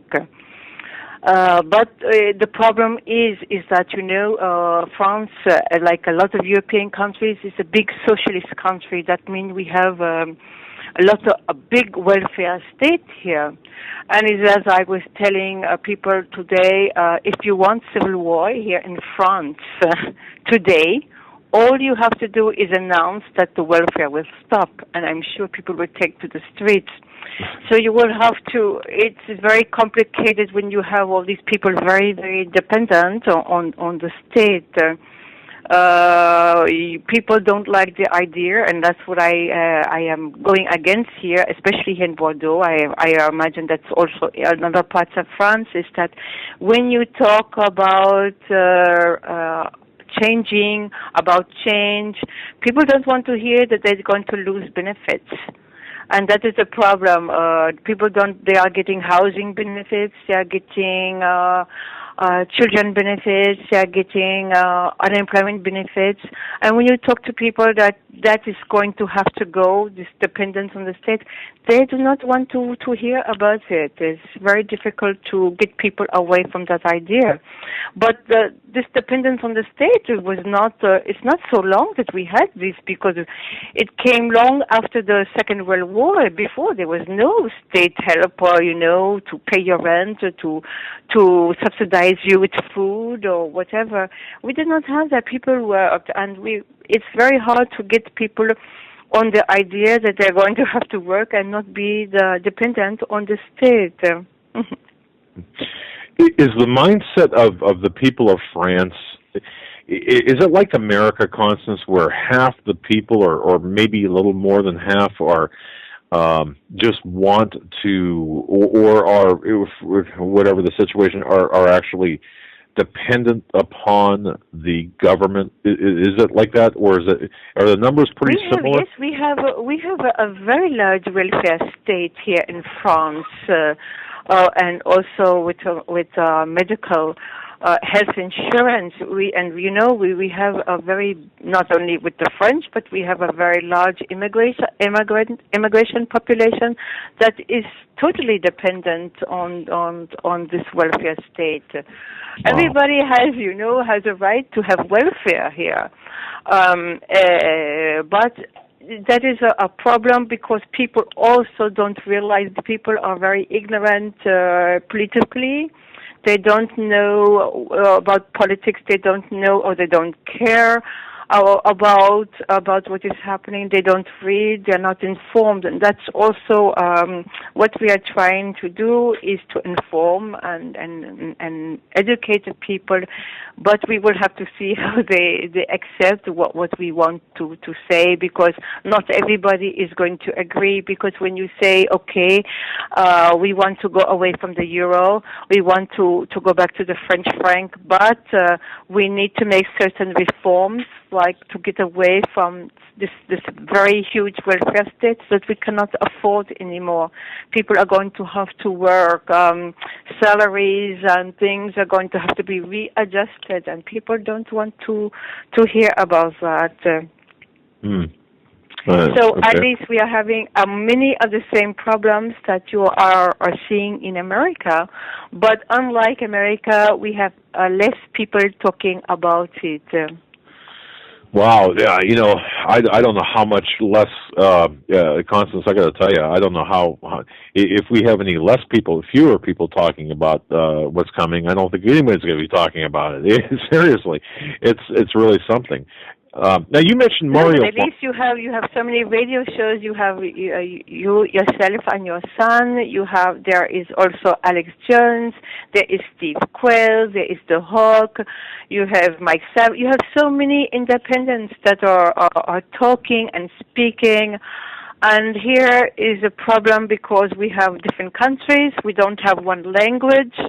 Not everybody can speak English, and it's not like one big country of America, everyone is speaking English, that you can communicate. Here we have also a barrier with the language to reach other people, so it is also difficult to arrange, and because we are also, all of us are tied to the European Union, all except Switzerland. So, and also when you tell people that the EU is becoming like a federation, the United European Federation, and it is just like the Soviet Union. People then don't want to hear things like that. It's like I always say to them, democracy is 10 wolves and a lamb deciding what they're going to have for dinner. So we are facing that, but it's going to be a hard fight uphill. But what I'm happy is we have heard the news of secession. We were speaking about that today, about the movement of secession in America. And we would like to see something like that happen here in Europe, but we are watching where this movement goes also, because that is also maybe a possibility for us here in Europe, secession here also, a type of European secession. Boy, that would throw the monkey wrench into the plans of the globalists, but still, that gives one hope to know that you've got, you mentioned Mario Monti, for example, the Italian prime minister whose policy has been disastrous. I mean, this is a Goldman Sachs but guy. He's not the prime minister. He is the globalist from Goldman Sachs. He was never elected. Oh no, he was. Yeah, he was put in that position. A Goldman Sachs alumni, put in that position. You're right. Yes, all of them are from Goldman Sachs. They have their boys everywhere. And these people, they are there. They were put into these countries to do one thing is to bring the country down, to extort, it is extortion, to extort the taxes from the people, and to bankrupt the countries. They want the people rioting in the streets, because when the people are rioting, they are fighting the police. They are not fighting the bankers. They are not fighting the IMF, and they are not fighting Goldman Sachs. That is why we need an organization, an organized something, because when we say no to the bankers, we have to say no to the bankers and not these puppet politicians, because I think if with an organized a movement, we can maybe make, instead of fighting the police every day, which takes energy away from us, we can maybe do it on another level.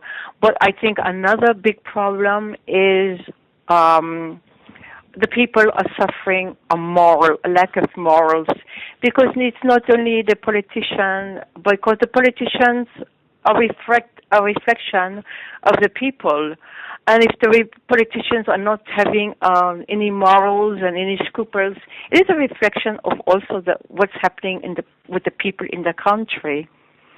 So you have also that is the major point now. What we are facing, there is this moral problem that is a global problem, I think, and it's moral and it's spiritual.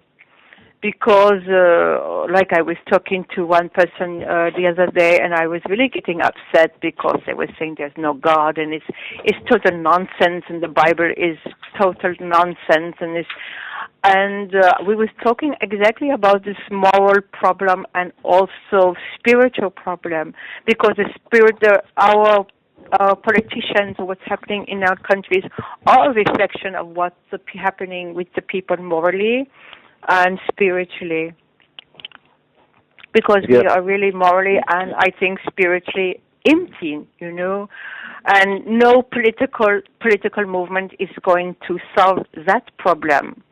That's right. So I think we're going to have to. So there's so many. We are being bombarded. I don't know exactly where to attack the problem, because we say it's political, but it's moral and spiritual. So you say you can't. It's difficult to tell people about God and spiritual, and they're going to have to make a revival within themselves, and so that is also a major problem also. No, that's exactly right. And the problem is, two-pronged with that. One, people want to believe in anything that will help them not have to do work or work on themselves, so they'll believe in ETs and aliens and atheism before the belief in God, because with that belief in the Lord comes personal responsibility, personal growth, and a change, and people do not want to change their ways. They like the way they live.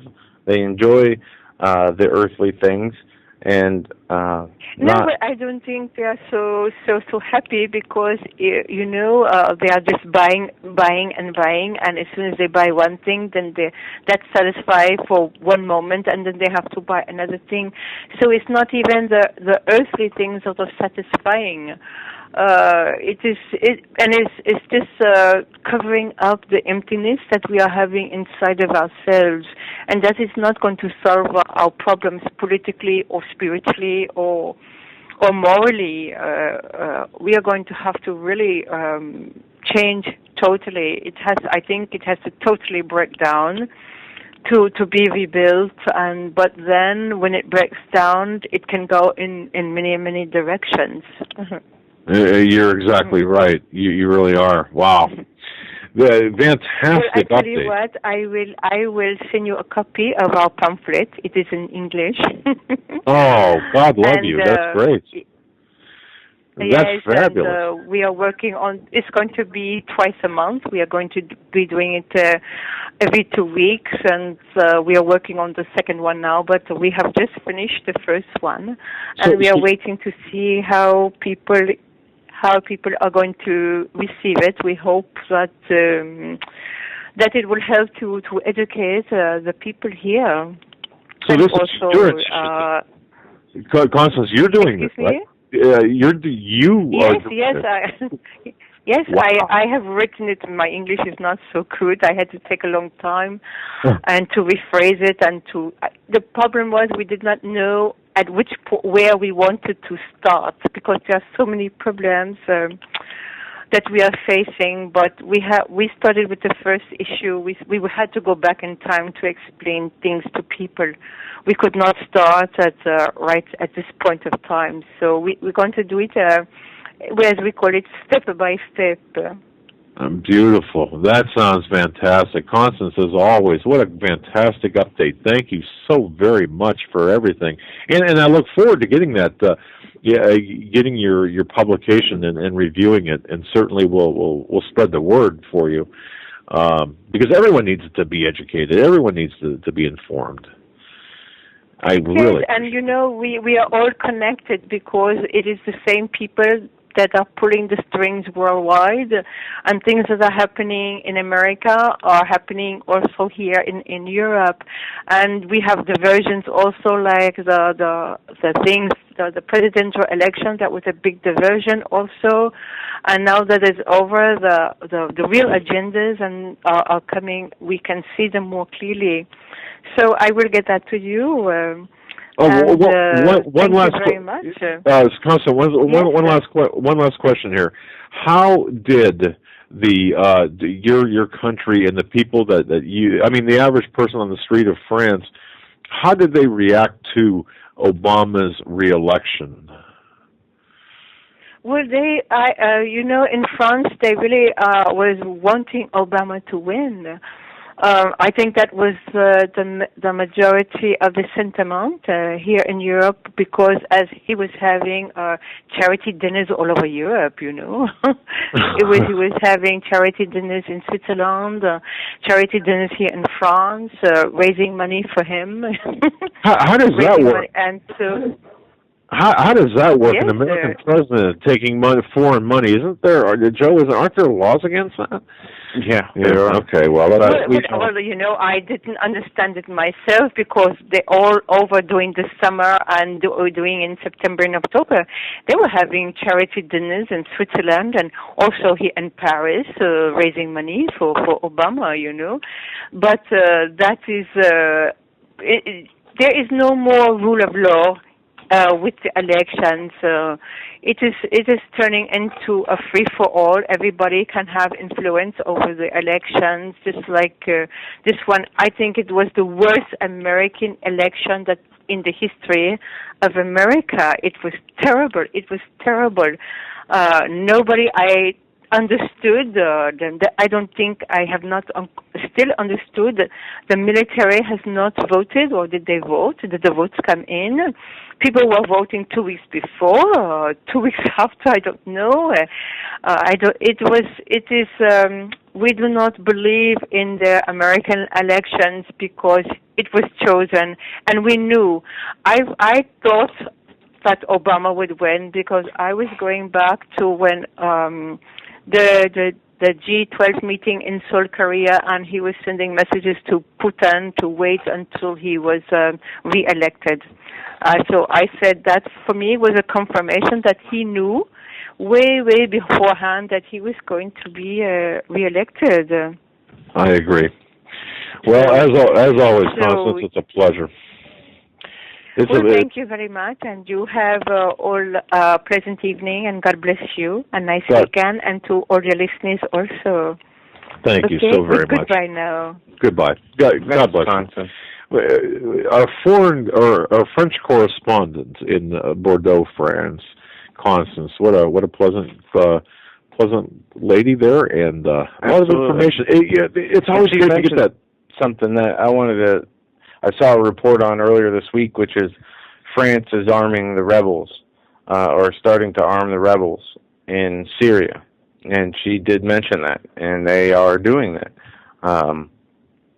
Joining the American initiative to overthrow Assad and arm al-Qaeda. This is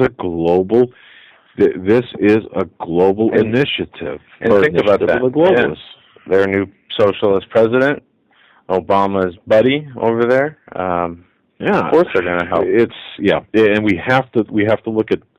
Look, we're for those who have eyes to see. were watching this whole program unfold. And for the first time, as I said, Benghazi gave us the playbook, the program for the play, which we're watching. We're going to move on the phones here. We're going to go to Lucy in Tennessee. Lucy, you're live on the Hagmann and Hagmann Report. Hey, y'all. I hate to come on after Constance. Wasn't that wonderful what she said? Oh, it's fantastic. But Lucy, you're always articulate and well-versed. What's on your mind tonight?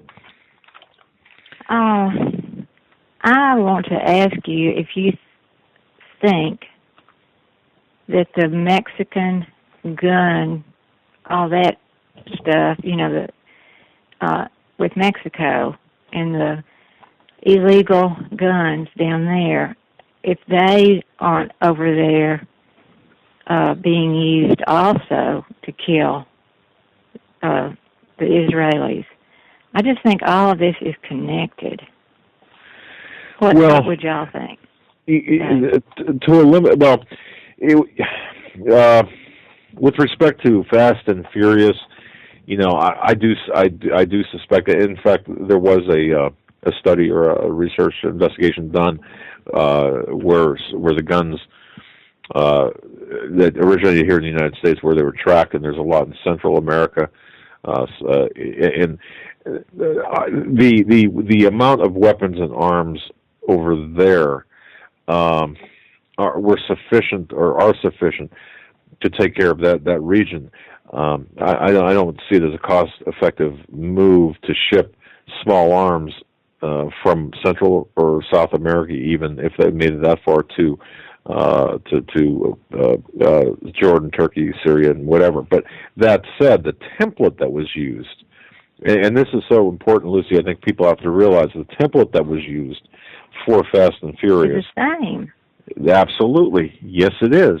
But it's even, it's Fast and Furious on steroids, basically. It's well beyond. Yes. Yeah.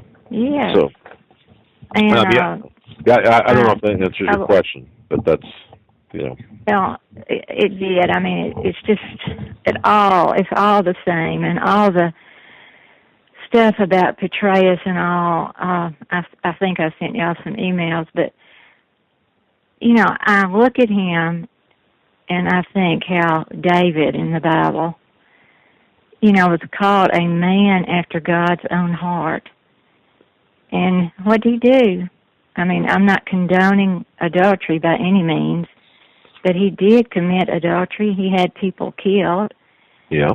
But God sent Nathan to him to finally get him to fess up. We're all so fallen, and but God even uses the fallenness of us for His glory. And I like y'all think that Petraeus was part of God's plan. Not saying that the sexual sin was, but to bring truth to light, and I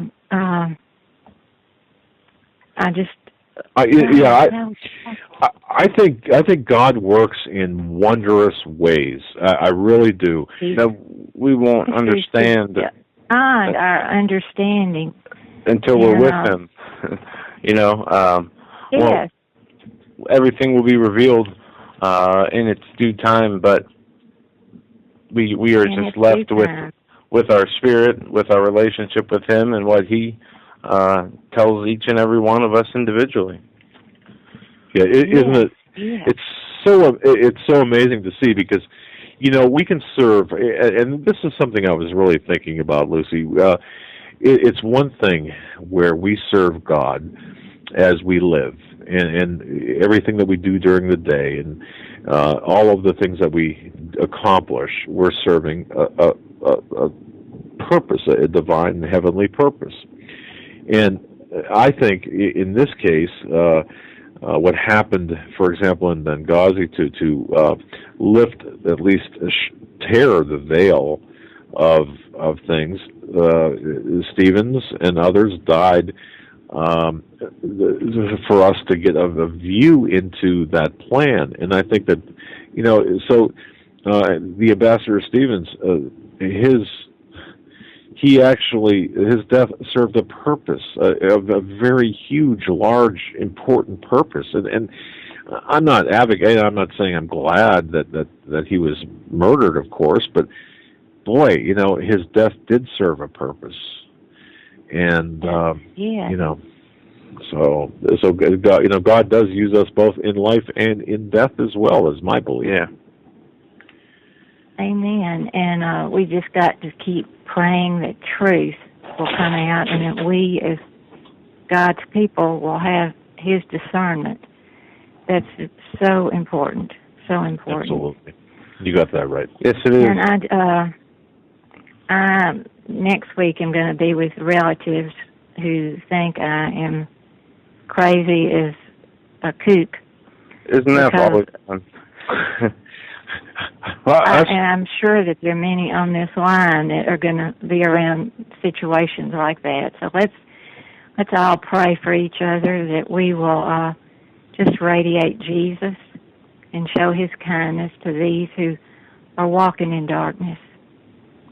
Yeah, and I praise the Lord for you two men and all the truth that you're bringing to all of us, all over the world. It's just amazing. So thank you. Well, Lucy, thank you. We could not do it without you and people like you, and thank you so very much. God bless you, Lucy. Thank you very much for your call. Have a great weekend. Yeah, and during these Thanksgiving holidays, while we are with our family and the minefield most of us will be walking through, just no matter what you do or what you say in promoting the Lord and trying to warn people what's going on today, just make sure you remember one thing, and it is your family, and to do it out of love. And no matter what the reaction you get from the people you're talking to, just meet that with love also, and that's the best thing we can do. Yeah, look, people mentally evolve about the situations we're facing at different levels, and and think of yourselves too, and think about how you arrived at this level of knowledge and discernment. And we're all at different levels. That doesn't mean that we should write off the people that are not with us mentally here. No, of course not. We've got a job to do. You've got a job to do, people. We've got a job to do. Our job isn't done. Man, wouldn't it be simple if everyone was on the same page? Of course it would be. A caller said yesterday, if everybody was righteous and the world was, biblically sound, there wouldn't be a reason. They phrased it in a way that you wouldn't really need the Lord per se. Right. It would. Yes. Not in a way that you wouldn't need the Lord, but just you wouldn't lean on Him as much if everything was so harmonious. But when that time comes, when this earth is over, when we do live like that in heaven, that's a different story. But on this earth, we are guaranteed trials and tribulations until He comes back. So exactly.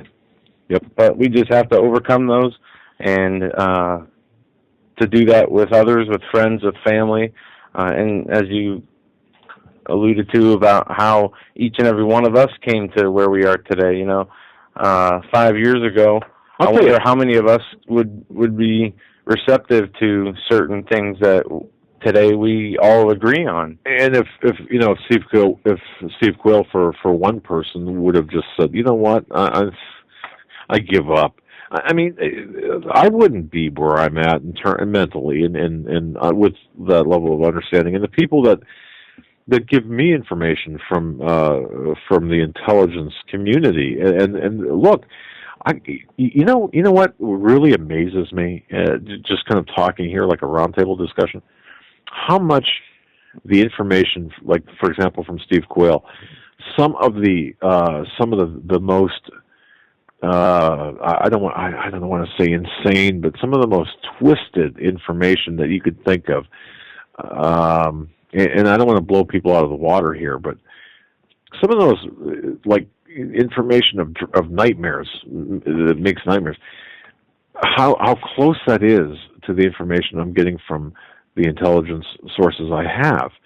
And you think, wow, there is this I mean, it's almost like a validation, if you will, of things that Steve's been saying and other people have been saying. So, yeah, not the validation though. I mean, I'm sure Steve would rather be wrong, and have the world be normal than to be right and to see what's going on.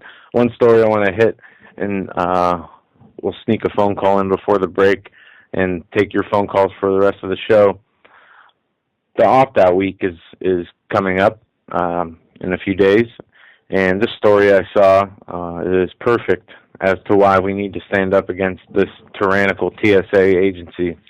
Paralyzed vet sues airline workers for mistreatment at O'Hare. A U.S. Marine, a non-active U.S. Marine, they say former U.S. Marine. There are no such things as former Marines, right? Who was left in a wheelchair following his service in Afghanistan is filing a lawsuit alleging he was injured and left soaked in his own urine after a mistreatment by an airline and airport workers at O'Hare's International Airport nearly 2 years ago. WBBM's News Radio's Terry Kirshner reports that former Marine Sergeant Joseph Smith was wounded in Afghanistan in 2004 and confined to a wheelchair. Smith is suing Air Service Corporation and United States Airlines for $300,000 in damages, claiming an Air Service employee carelessly dumped him out of his wheelchair at O'Hare in November 2010 after ignoring warnings a wheelchair had become stuck. At the time, Smith was traveling as part of a paramilic shooting team and trying to catch a connecting flight at O'Hare when the worker tipped his chair over while boarding the plane. Look, things. I understand there are accidents that because I just understand that. Yeah, but I also believe that there are things that take place if this wasn't that, for example, if this was an accident, why would this Marine sue the TSA? Well, he was left with a concussion. He was denied an aisle seat on the flight and was forced to drag himself to his seat without help, even after his catheter bag spilled in the process, soaking him with urine. Oh, man. So those are the mitigating factors. All right. And folks, I have to say this real quick. I was forced today or I was thinking that forced to look into not forced to, but we were look into an airline prep. We were making a decision about possibly taking a trip somewhere out of the U.S. Yeah, it was something that was unplanned, unscheduled, but very necessary for reasons which I'm not going to get into. Yeah, but listen to this, because this is funny. This morning, I don't know, an hour or two after I got up, I get a phone call from you, or I'm talking to you, and you're like, hey, we might have to go here. It's pretty far away. Be over a day drive straight, or we can fly. And I said, fly. We just put out a video about the TSA and how much we, dislike them and won't put up with their sexual assault tactics and intimidation tactics. Right. And you want to get on an airplane. Well, actually, are we even going to get to our destination? It would be a 30. Okay, if a nonstop, a 30-hour drive. Okay. So I'm thinking, all right, what do we do? Do we drive 30 hours? And my goodness, that's a long time. And quite frankly, physically, I'm not sure if I could handle a 30-hour drive. So, what's the next best thing? Gee, can we charter a plane, like a small plane? I for the heck of it, I looked into that. Okay, just because, I don't know. I've never. How much does it cost? It's wow. Okay, no, that's out of the question. Even a prop puddle jumper would be out of the question. We'd be stopping for gas every, it just would be lunacy. So the third thing is, all right, well, what about commercial aircraft? So I looked at that and quickly realized that, and I made a couple of phone calls, one in particular to somebody within DHS that I know and trust, and I said, what do you think about this?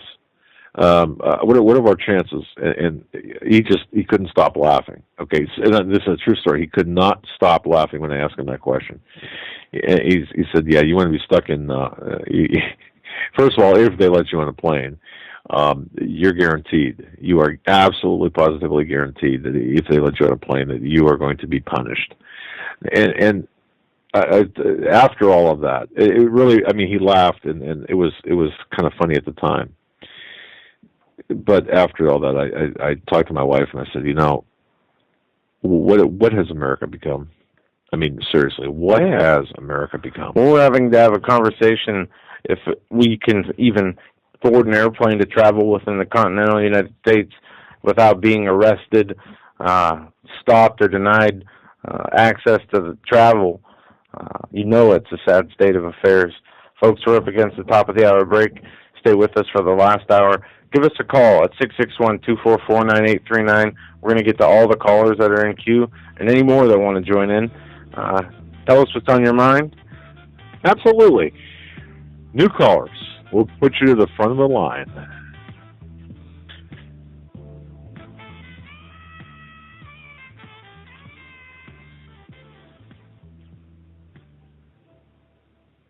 Hi folks, Doug Hagmann here. You might know me as the co-host from the Hagmann and Hagmann Report, or as a frequent guest on Coast to Coast AM with George Norrie. If you're like me, you're tired and confused over today's headlines. You just don't know where to turn for accurate, concise information about really what's going on, what's truly going on in today's society. If you don't know where to turn for accurate, well-researched, and properly vetted news, I've got a suggestion.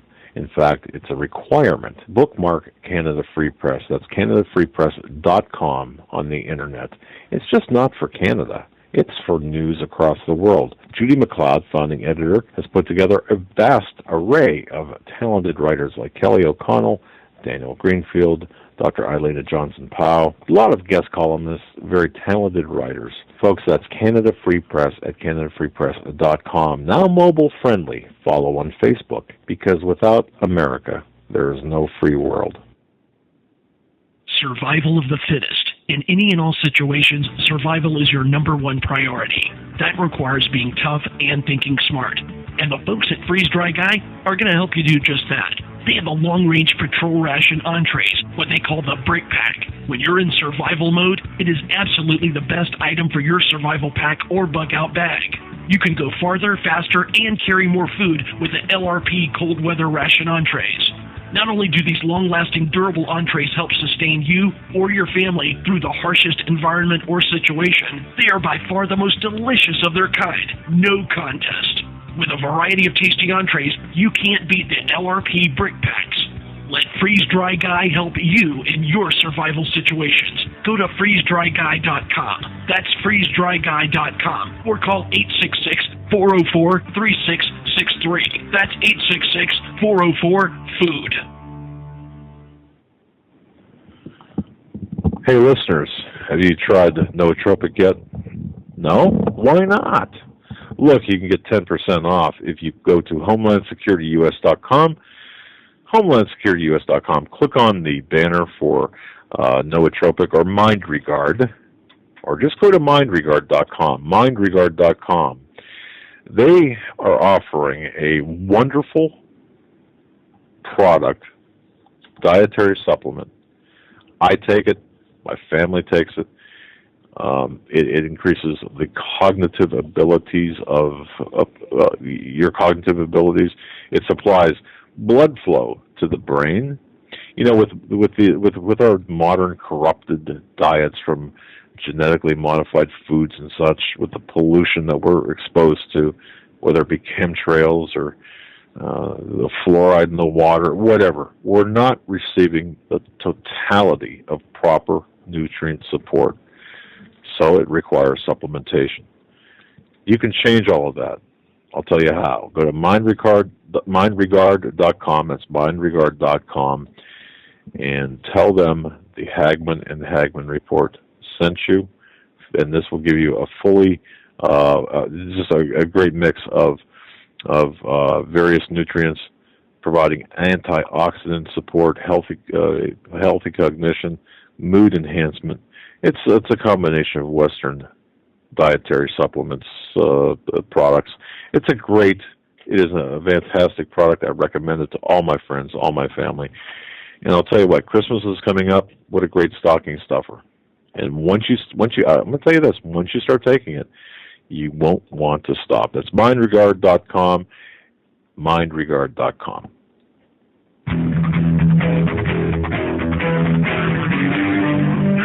Doug Hagmann, one guy that doesn't need a bullhorn to get your attention. You want answers? I want the truth! You can't handle the truth!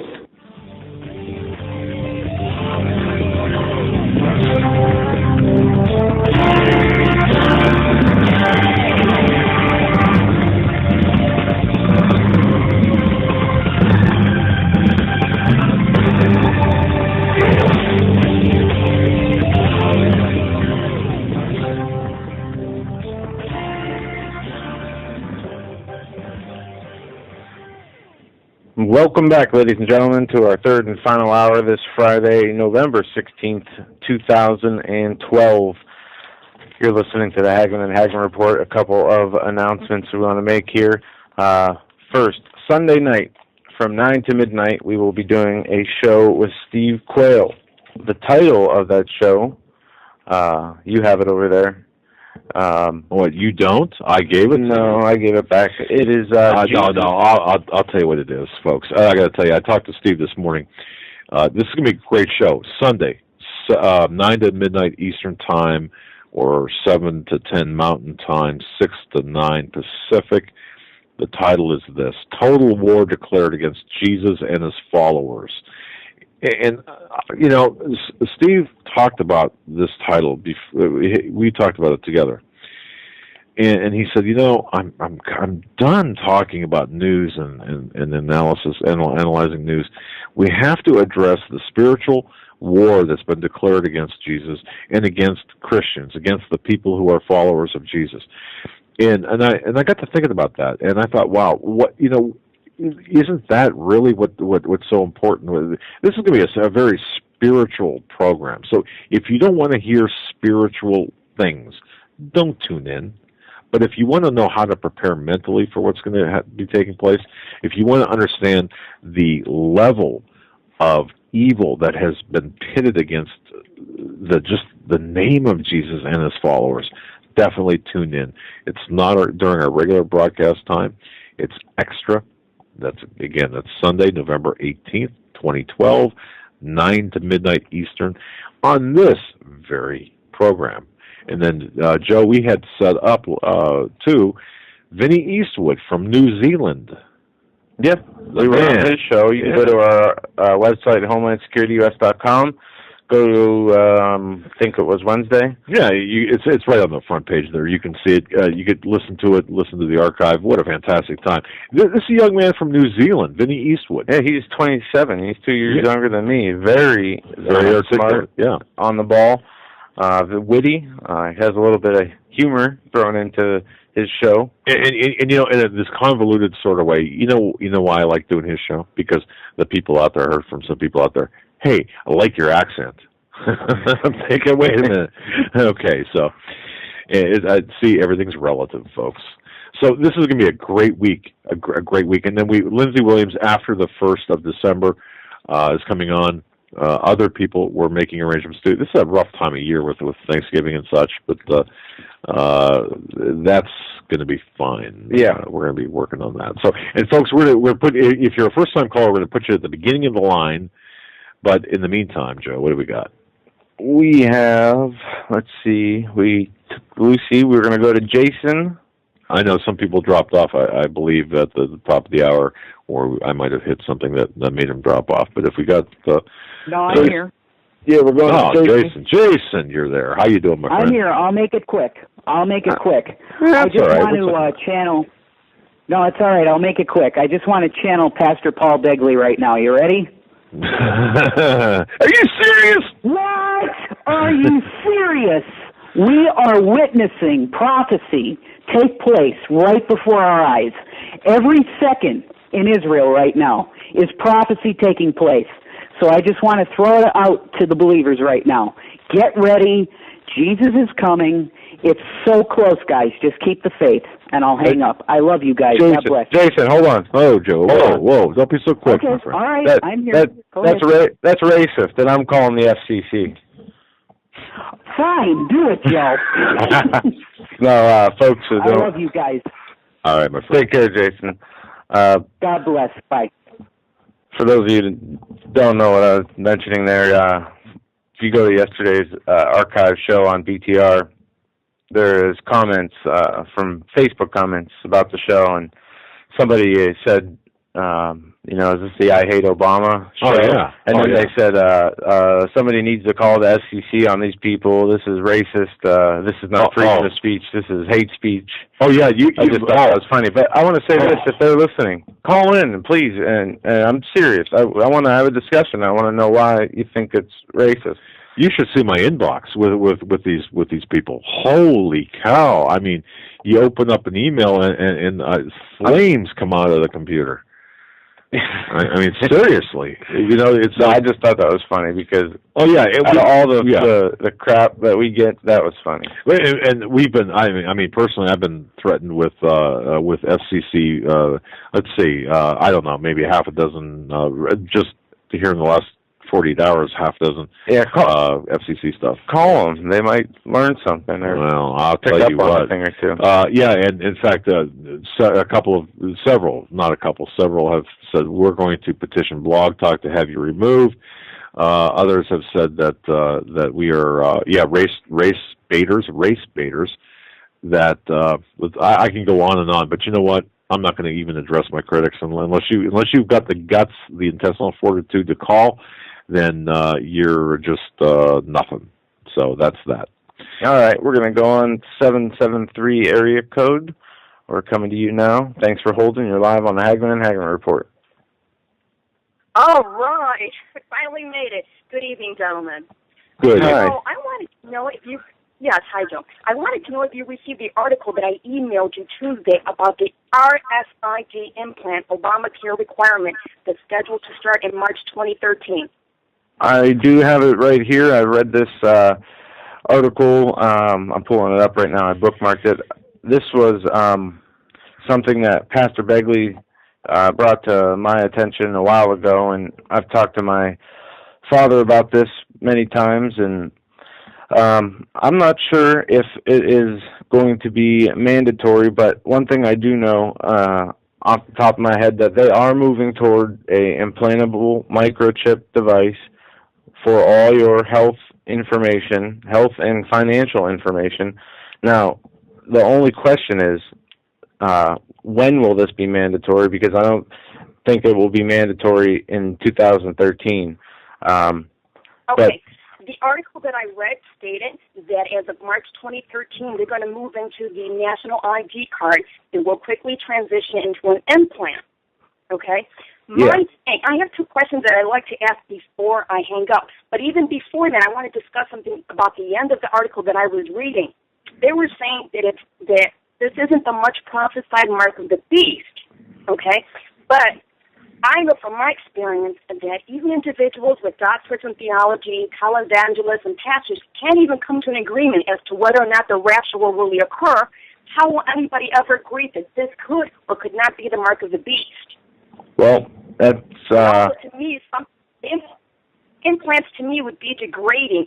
I feel like the American government is treating its citizens like cattle to be tagged or branded.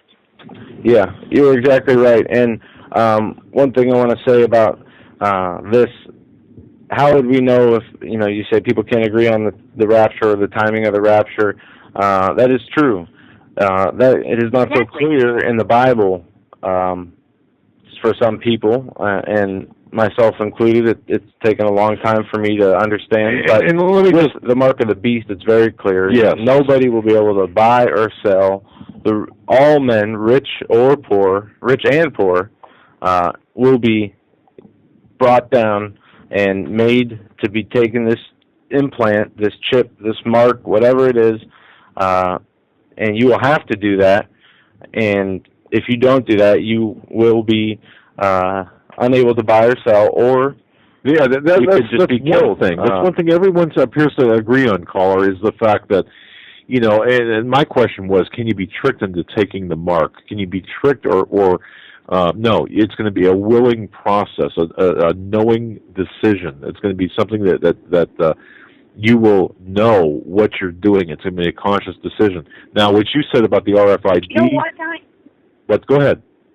But you know what, guys? The war on Christians is already starting because, I mean, I thought it was going to take a couple more years down the road. But if it's going to start off in March 2013 in the form of a national ID card, then transition into an implant, all of us have to make decisions.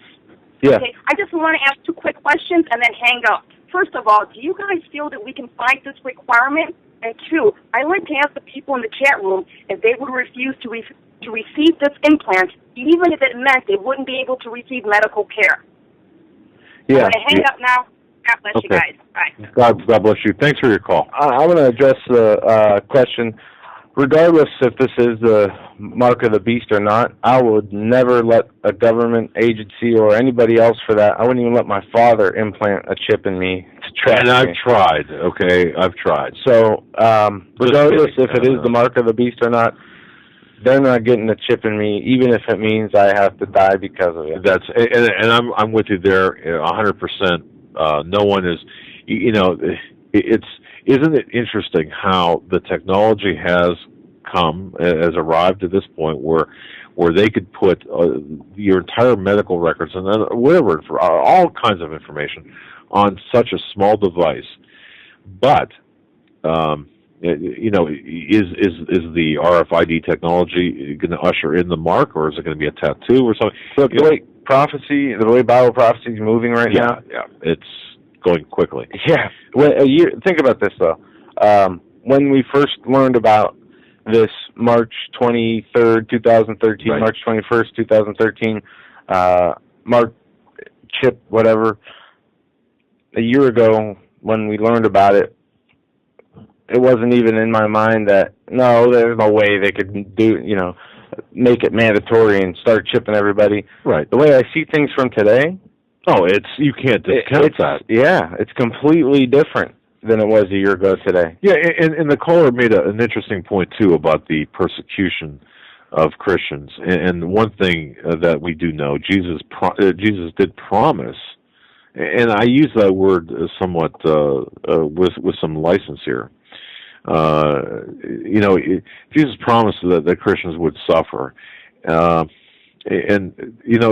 Jesus really was the most ardent proponent of the doctrine of suffering for the Christian faith. After all, he was the one who introduced this vital truth himself. His very life and words were clear indicators that suffering is to be as much part of the walk of faith as prayer, as fellowship, and as worship. And don't forget that, folks. Jesus has chosen what seems to be the least sensible time to broach the subject of suffering. Back in the when time began for Christians. But I mean, if you think about this, the suffering among the disciples and apostles, and his ghastly death, his glorious resurrection, all of this, we are going to learn as Christians, we are going to learn as followers of Christ what it means to suffer and bear the cross of Jesus ourselves. I really think that we have to know that. It's not an issue of pre-trib rapture. It's not an issue of rapture at all, because in the end, even if that issue could be decided upon with certainty, is it really going to change if you have to defend your Christian fellowship, your faith? Is that going to change your answer today, tomorrow? No, of course not. Look, Christians are about ready to enter into a persecution phase, I believe. Yeah, and it's happening all across the world. It's been happening across the world. Just because it hasn't been happening in America. Oh, no, yeah. I saw today there were 5 Christians killed in Nigeria, I think, because of their faith. Well, And that's a very small example of what happens on a daily basis.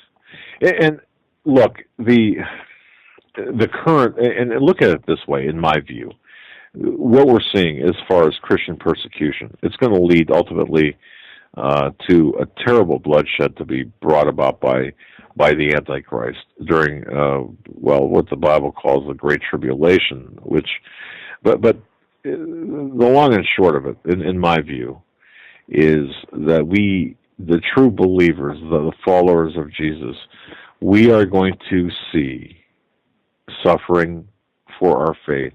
We're going to be persecuted as Christians in this country.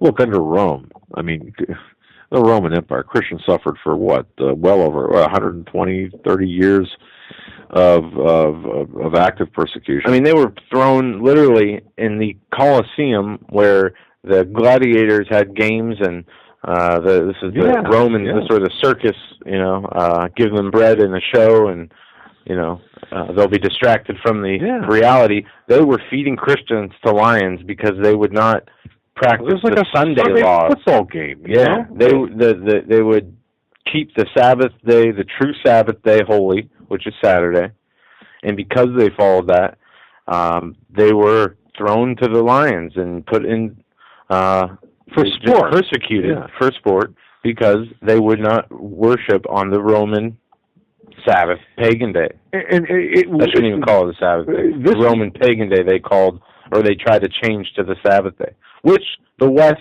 still practices today for whatever. In the U.S., I don't know why they use Sunday for the day of church. I don't understand it. It's got to do with the it's a pagan. It's rooted in pagan belief. Right, but why do we know the truth? We have broken away from that system. When we created this new world, why did they keep that pagan tradition and not take it back to the traditional? And we're going to have, that's an interesting question. I don't know how many people are really want to delve into that subject. Because the fourth commandment. No, I understand the commandment aspect of it, but if in your heart you believe, for example, Sunday is the Sabbath day, and look, people, ask. I mean, be honest with yourselves. Do you really practice, whether it's Saturday, Sunday, Friday, Tuesday, I don't care, that whatever you consider to be the Sabbath, do you really practice keeping that day holy? Do you really? Do we?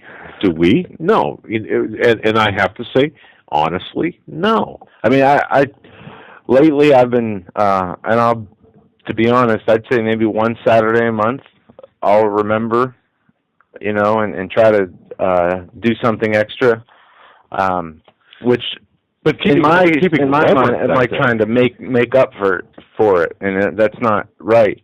But I don't look at Sunday as a Sabbath day. Well, look at the Orthodox Jewish people. I mean, for example, Rob, our good friend. When Sabbath, they don't even turn on a light switch, and they don't. Right. They whatever lights are on at sundown, at that hour that starts the Sabbath, that moment that starts the Sabbath, that's it. And if the light's on, it's on. If it's off, it's off. It's that degree of reverence for the Sabbath. And do we honestly keep it? Does it mean simply just going to church? Just going to service, mass, whatever you want to call it, depending on your denomination and your belief system? Well, do you drive a car? A good question here. From H.S. Bill says, Joe, the Jews met on the Sabbath, but in Acts, the church leaders didn't hold Gentiles accountable for Jewish laws. And then my response to that is it's in the Ten Commandments, right? It's. I mean, if man wanted to say you can be disrespectful to your parents, does that negate the commandment? I think Rob told me about, and I'm probably going to slaughter this, but the Jews have got like 600 and some odd laws that they've got to follow. And Gentiles, according to their belief system, we've got like 7 or something to be a righteous Gentile. And I don't want to get into doctrinal issues, religious doctrinal issues, but I find that very interesting. So I don't know how we got off on that, but that's just something that bit. But don't forget, like I said, Sunday. And folks, let me ask a favor of everyone, okay? And it's just something I got in my heart. We as Christians are under spiritual attack, and some are under actual attack, or I don't want to say attack is probably too strong of a word for the harassment. Okay, harassment. There's a degree of harassment going on. Please do me a favor, everybody. Keep Steve Quayle and other watchmen in your prayers. I really, but I'm asking specifically, keep Steve, because I know he's been ill lately and just not feeling too well. Keep him in your prayers, please. Say an extra prayer for Steve Quayle. That's not based on this. Don't. I don't want to get emails saying, "Well, what's wrong?" There's nothing wrong. Just keep him in your prayers, because look, it's tough. It's a difficult road when you're out there in the trenches. And I know he's had his share of people that want to really mess with him. Okay, but yeah, so just that's all. I just feel that in my heart. And again, there's nothing wrong. I just We're gonna go back to the phone lines. Got a caller on Skype. Unknown. Skype. We're coming to you. You're live on the Hagmann and Hagmann Report. Hi, Skype. This is Disciple Dan. Can you hear me okay? Yes, we can. Disciple Dan. All right, great. Hey, this is the second I've been able to call in, and once again, I just want to thank Steve Quayle for introducing me to you guys a few months ago. I did just listen to you guys with Steve Quayle. I think that was from Tuesday, and what a wonderful show. For those people that didn't hear it, should archive it when they get a chance. That's right. It's available right off of our website, HomelandSecurityUS.com. Just navigate to Tuesday, and there you've got it in MP3 or WMA format. And I got to say this: we should put together like a compilation of Steve Quayle, like an hour or 2 hour show of the best clips, because he has such powerful messages and excellent ways he articulates things that people understand. Well, if we do that and condense it, people's heads would explode. My head might explode. But sorry, Dan, go ahead. That's okay. If you want to steal my title, we'll call it Quayle-isms. Yeah, we've used that before, but he's an interesting man, and he's wow. Quayle too. All right. Hey, I've been doing some research with truth seekers and why the heck our world is going down the wastebasket. And from 2+ years ago to even today, I've come across some amazing people. Now, I'm here in Las Vegas. Have you ever been to Las Vegas to gamble? Yes, I have. Joe has not, but I have. Well, I work in the casino industry, and I'm a supervisor, so I've watched card counters for over 10 years. And say, for instance, Doug, you've just won a couple $1 million over the last year in the Las Vegas casinos.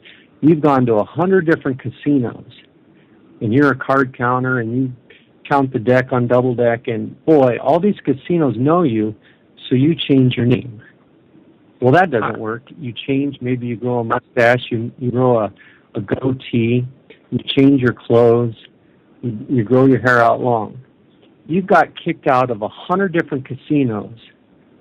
Well, what I'm trying to explain is over the last 200 to 400 years, there's an entity that's been kicked out of approximately 100, not casinos, but countries, that is not only destroying the United States, but around the world. There's over 6,000 books that have been taken out of the libraries, and that entity is the Jesuits. Come across VaticanAssassins.org, and just today I listened to William Dean Garner. He wrote a book, Who Really Owns Your Gold?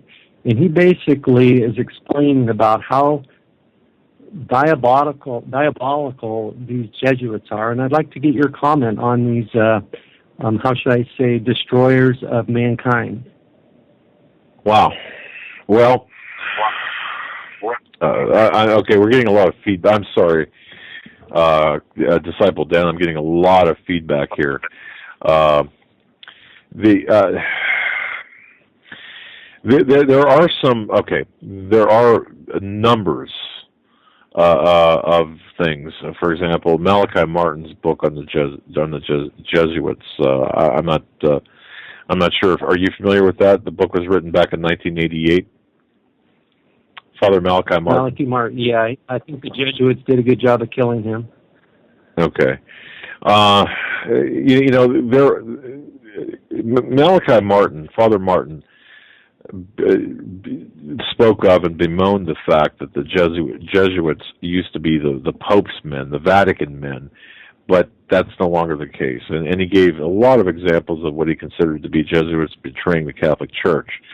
One example he gave was the Jesuits promoting liberation theology. All right, now, how familiar are you with liberation theology, which basically replaces Catholicism with communism? Are you familiar with that? Okay. Yes. Okay. Yes. Well, okay. So, it defines salvation in terms of communist ideals and so on. And liberation theology started with the Catholics, Mary Knowles, and Jesuits specifically, and has since gotten into the mainstream Protestant churches. And there is even that kind of is a forerunner for Black liberation theology, which is anti-white in addition to being communist. Okay, so and then there's another area where the Jesuits betrayed allegedly the Pope and the entire Catholic Church, which leads which is the Georgetown University School of Bioethics. Are you familiar with that? Let me ask you. I'm trying to gauge your understanding here. Yes. Okay. All right. So, and the Georgetown University School of Bioethics, which leads the entire world in bioethics, is run by Jesuits, for example, and their bioethics classes promote abortion and euthanasia. So, that's directly opposed to Catholicism's traditional pro-life stance. Now, the bottom line here, it's just, I mean, there is a lot to this.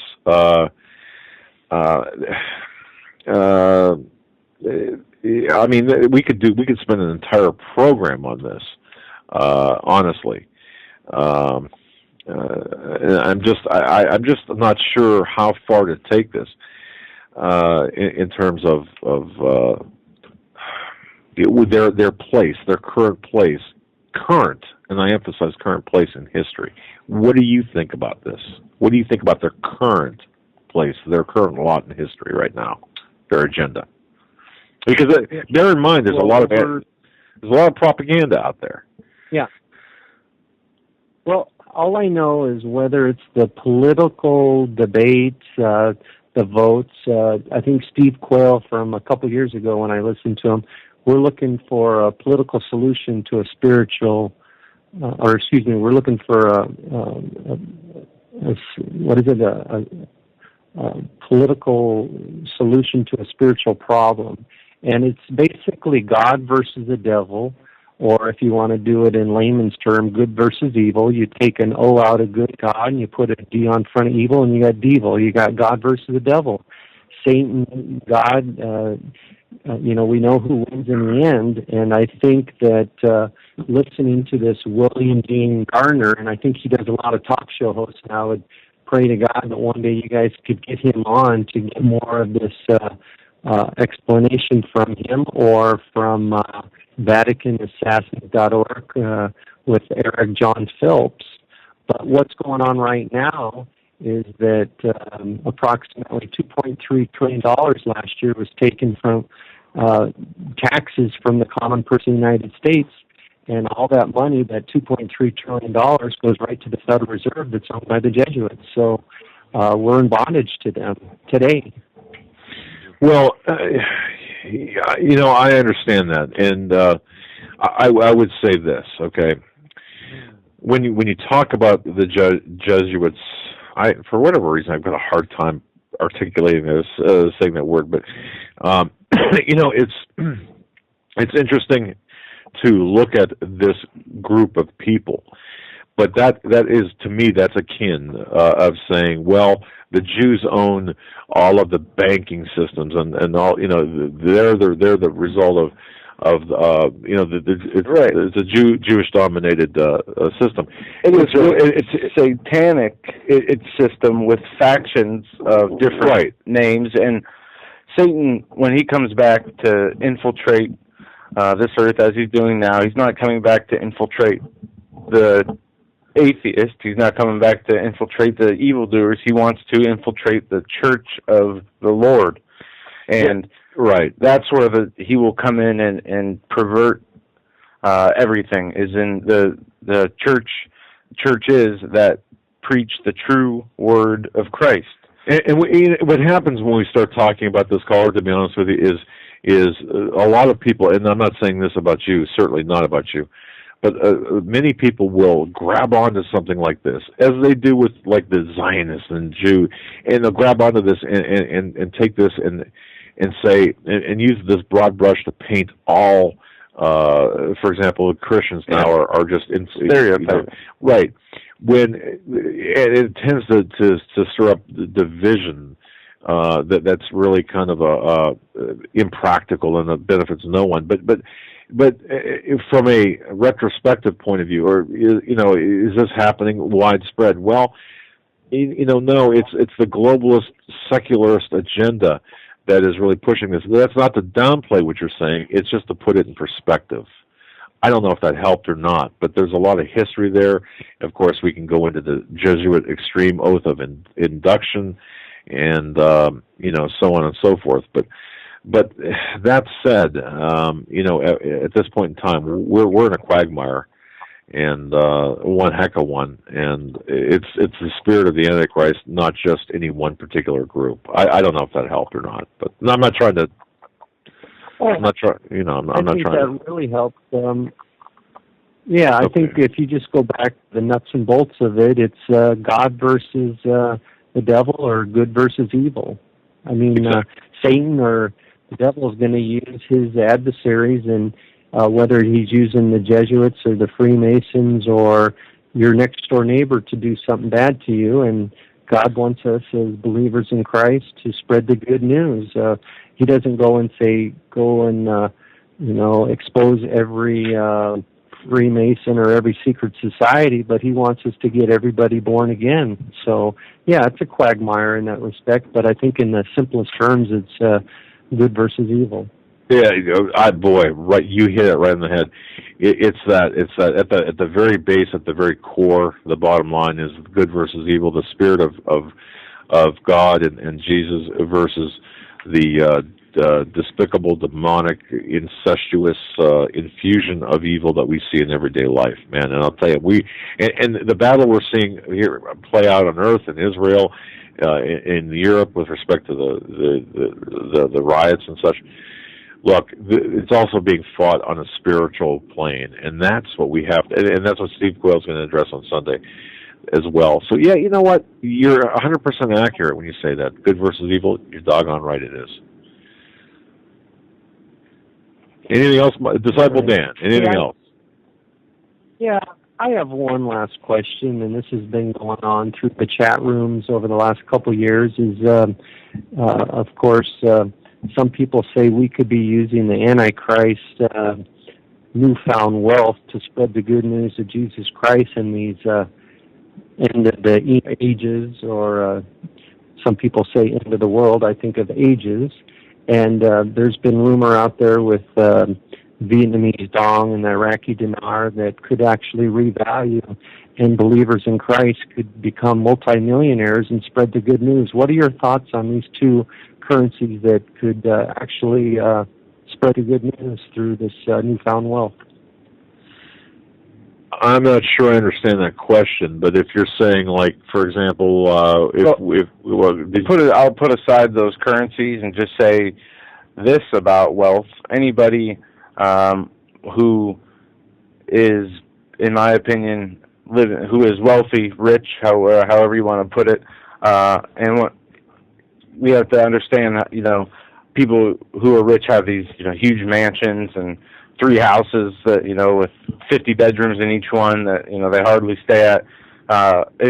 Being rich, living within your means, to where you have just enough that you're comfortable and using your wealth to help other people.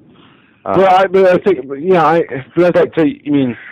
this gentleman's saying, what if you were involved in a big drug operation and you made tons of money and you use that money to help? Yeah. Is that? Yeah, that's a murky question. I don't know. I mean, and listeners, I would push it back to the listeners. You know what? I don't know. Well, because gains through sin to be used for good. Well, yeah. I don't know. So That's a good question, boy. Yeah, I mean, of course, some people are promoting silver and gold as a good investment, and I totally agree with that. And there's some people out there that say the U.S. dollar's going down the crapper, and there's other currencies that might revalue, something like the Kuwaiti that was like 10 cents or 1/10 of a penny and went to $3. So there's some wealth out there, just like investing in the stock market. Wouldn't that be great if a multitude of Christians that invested in certain things like this would then be able to take someone like the Antichrist money out of Babylon, a.k.a. Iraqi, and spread the good news to a multitude of people around the earth? Well, it'd be like me going into one of your casinos or your casino, and let's say I'm against gambling, and for whatever reason I play blackjack and I win, $1 million, and I take that $1 million and I buy $1 million worth of good stuff to help people, Bibles, and use that money for good. Is that a sin, or am I using the benefits or the prosperity of evil deeds to? I mean, I know that's kind of a stretch, but it's the same principle. So, man, I don't know. It's like investing in derivative markets that all these Wall Street people have been doing for the last 20 years. Yeah. Well, I truly believe we are to be righteous, no matter what, and the Lord will give us what we need and if that includes giving us what we need to help other people, He will do that. We shouldn't stray away from righteousness to try to gain something to help His congregation. He will lead us to that in a pure way, if that's what He wants, and at least that's how I feel. Those are some good questions, caller. Well, you guys, I work graveyards, so I'm going to be heading to bed, but I'm glad I stayed up a little extra to be blessed by you guys, and keep up the good work. God's going to reward you tremendously. Well, thank you very much. God bless you. Have a great shift tonight. Yeah, we're getting some feedback there from the caller. Thanks for the call. That was like hearing myself twice in the headphones there. So we got another call, area code 702. We're coming to you now. You're live on the Hagmann and Hagmann Report. Hey guys, it's Marco. I just was calling to see if you guys got my message on that Vitamin C Foundation site being mysteriously shut down. They're back up, but people can't order their product. And they said that they don't understand how that happened. It sounded like stuff what was happening with you guys and Mr. Quayle. I think Joe has that. It's an interesting. We have to look, folks, and I got to say this: there are a lot of odd things taking place right now on the internet, especially on the internet, where you'll have especially internet-based businesses are being toyed with, trifled with by. I don't know. Could it be the government? I would have to say at that level, yes, it would be. We have to watch this. The truth is being censored out there through the actions of whoever, and we have to watch this. But it's interesting. How long after our program was that site shut down or inaccessible? You talking about the vitamin C? Yes. You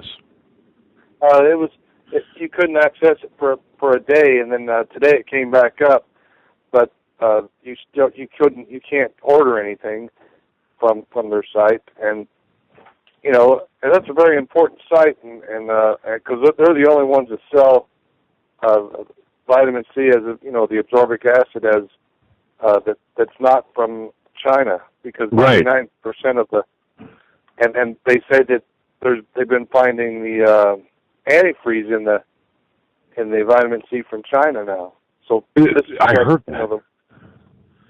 And the Vitamin C Foundation is the only one that, I forget where they get theirs, but it's not from China. It's the only place that they only sell vitamin C that's not from China, and it's very helpful. I mean, it's helped me, and I've been telling everybody I can about it. And this lady at work that I know that's real sick, and I told her to start taking that. She took it, and now she's like the Energizer Bunny at work. It's amazing. So I tell everybody about it because there's so much information on it where it says it helps reverse heart disease and building up a plaque in the arteries. So I think it helps. I can only say it helps me with my asthma. As long as I take it, I don't have symptoms. Well, we're going to keep an eye on this. And I want to thank you for alerting us to that fact. We're going to keep an eye on this and see if we can get some answers privately, at least in an investigation realm, investigation mode, to see if we can get some answers as to what happened with respect to this site. But I want to thank you very much for alerting us to that.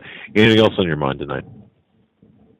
Well, something a lot of people need to realize as Christians is that we do have authority in Jesus' name if we use His name, and we plead the blood of Jesus on some things. It's amazing because that's what I do before I go to work. I plead the blood of Jesus on me, and I use the name of Jesus to defend myself and to keep the attack of the enemy and those under his influence away from me, and it sure helps as long as I do that at work. So I mean, there is power and authority under Jesus' name, and which is why exactly, which is why, caller, I believe that that name is so off limits, and by the people who hate good and espouse evil. That's why that's why there's this attack on the name of Jesus, on Jesus himself, and on his followers, and we're going to be addressing that on Sunday. But you're very right and very good to, in fact, declare. And you're right, there is that power in the positive declaration and the embracement of the name of Jesus. Absolutely correct. Yeah. Thank you very much for your call. You bet. I appreciate you guys, and I'm looking forward to the Sunday's broadcast. No, we are too. I got to tell you, and for a lot of reasons. But it's going to be very powerful. It's going to be a special broadcast. I can feel it. Oh yeah. Knowing Steve and knowing his passions and how this shift has definitely taken place, and everybody's feeling it. It should be very informative. So I want to thank you for your call and for listening and supporting and your prayers. And indeed, God bless you, and have a good weekend. And we'll see you Sunday. All right, thank you, caller. And Joe, I just want to say thanks, caller. Joe, I want to say this. Marianne sent this.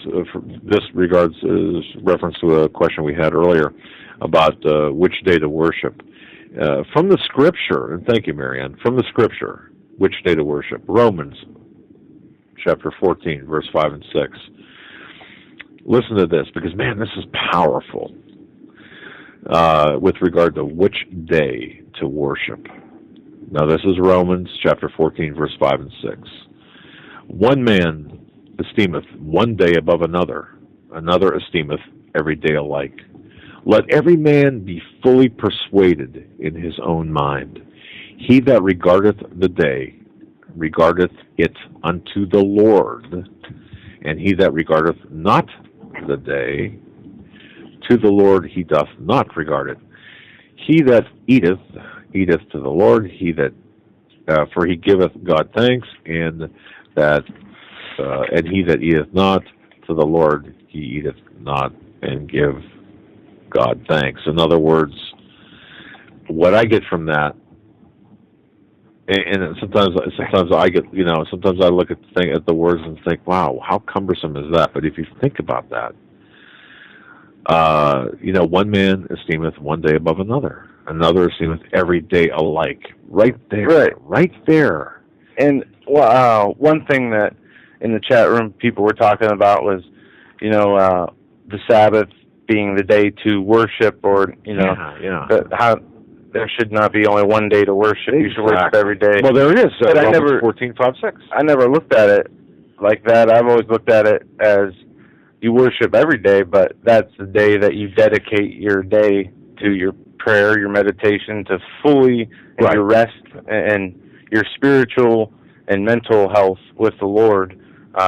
That you do everything in that day to please the Lord. While the other 6 days, you continue that same level of worship only while you're going about your earthly duties. But you know something, and here's what I wonder: if you do keep that commandment and you keep that day holy, and it happens to be a Sunday as opposed to Saturday, but you do everything, absolutely everything, in such a manner that you keep to the spirit and to the letter of that commandment.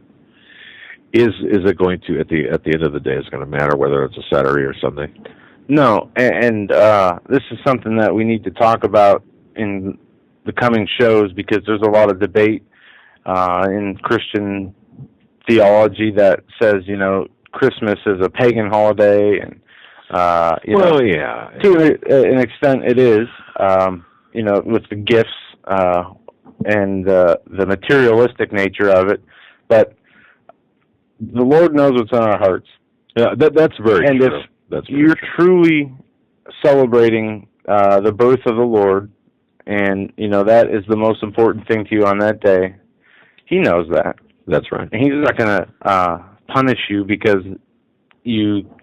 It's our belief that He's not going to do that. That's what I believe. Yeah, and I share that belief with you as well. But at the same time, somebody in the chat made Gunn in the chat made an excellent comment, and he said, I asked my brother-in-law once, why were you going fishing instead of church? And he said, better to be fishing and thinking of God than to be in church and thinking of fishing. And that. And there's a lot of different veins we can go off on and talk about, but it's all again, it's the heart, spirit, embracing that spirit and having a pure heart that's really important. And anyway, look, I want to mention something here too before the end of the program. Egyptian President Morsi threatens Israel with war. There's calls for genocide. There's calls for war, as we talked about, with Christians, against Christians and Jews. And I want to say this. You brought up genocide. Yes. For the people who are, and I don't want to stereotype this to Democrats or the left, but I was reading different news articles and the interpretations of what was happening in Gaza. Yeah. And a lot of people are saying, well, this is a one-sided war, or not a war. It's one-sided. It's genocide. Well, that's because of the technology, or for so much. Yeah. The much higher degree of technology and skills the IDF has instead of or over the Palestinians. Right. But rocks. If they would just stop throwing rockets into Israel, Israel would stop retaliating. I mean, it just makes no sense. It's like me throwing shots at you with a gun and calling 911 and saying, because you throw one shot, I throw a couple shots at you, you throw one back, and I'm the one calling 911 saying, I'm being attacked. Exactly. It's ridiculous. Why can't there just be peace? Why can't you get along? Don't throw rockets into your neighbor's yard. Don't try to blow up your neighbor's house and kill your neighbor's family. I mean, there are people in the Gaza Strip, Jews, Christians, Muslims, that live together peacefully. That's the example. That's how we need to be, regardless of where we live on the earth, whether we live in and on the Gaza Strip or we live wherever. Love your neighbor. Stop throwing bombs around. Rocks, bombs, whatever. Yeah. But you know, when we talk about Israel, and I think this is important because a lot of times the questions come up, well, you know, what's the connection between America and Israel? Well, God's promised to bless those who bless Israel. Genesis 12, 2 and 3. God delivers a promise. I will make you into a great nation, and I will bless you. I will make your name great, and you will be a blessing. And here's the money phrase here. I will bless those who bless you, and whoever curses you, I will curse. And all peoples on earth will be blessed through you. Now, America's been greatly blessed. And, we've blessed Israel, beginning with Israel's founding in May of 1948. And we could look throughout history and see what has, how we've been blessed. If you just look at the time after Israel's rebirth financially, America has certainly prospered. 60-plus years since 1948, of course, America has grown by 1,400%. In 1948, the gross domestic product of the United States was just over $1 trillion, but yet in 2009, it was over $14 trillion per year. So that's 1,400%. But so we look, like under Presidents Eisenhower, Kennedy, Johnson, Nixon, Ford, Carter, Reagan, the United States proved to be a reliable and trustworthy friend of Israel. And but where are we at now? Where are we at now? We're throwing Israel under the bus. And when you look at this, and if you look at the shaky ways, for example, Jimmy Carter strong-armed Israel with the Israeli-Egyptian Camp David Accords in 1978. There are things here that we have to look at. Even George Herbert Walker Bush, James Baker, his Secretary of State, they said, look, we need peace over there, so here's what we're going to do, Israel. You need to give up some of your land. That was George Herbert Walker Bush, the president, number 40, 41st president of the United States. My goodness, look at what we have done to the nation of Israel. Look at what we've done. Is that in accordance with Genesis 12? No, I don't think so. Look at what we've done now. So are we reaping the whirlwind from not blessing and keeping our blessings with Israel? I think so. Look, anyone who doubts that God is a God of justice, and anyone who doubts the linkage, just look at August 2005. Okay, during the years following Bush 41's Madrid conferences led for peace. Remember that?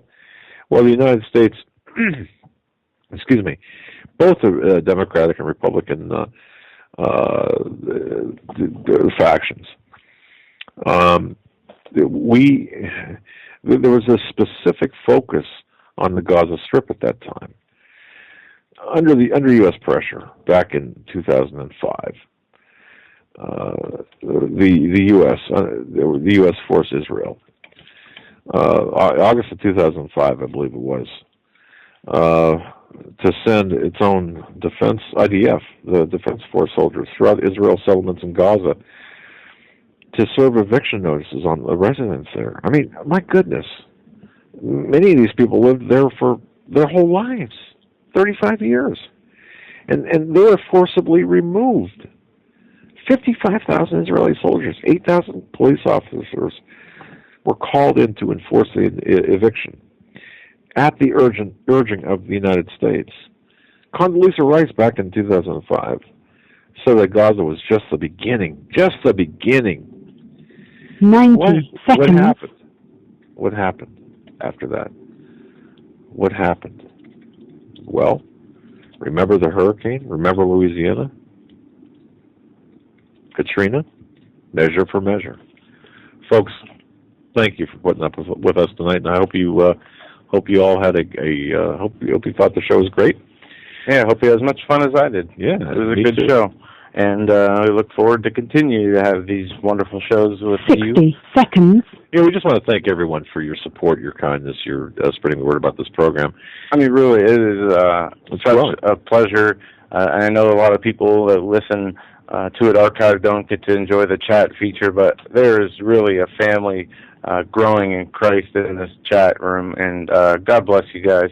And God bless you all who listen to it archive and try to come in the chat if you ever get a chance. And we'll see you Sunday night, folks.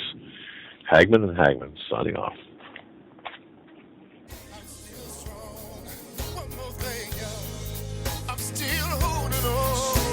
Thank you for using Blog Talk Radio. Goodbye. Testify.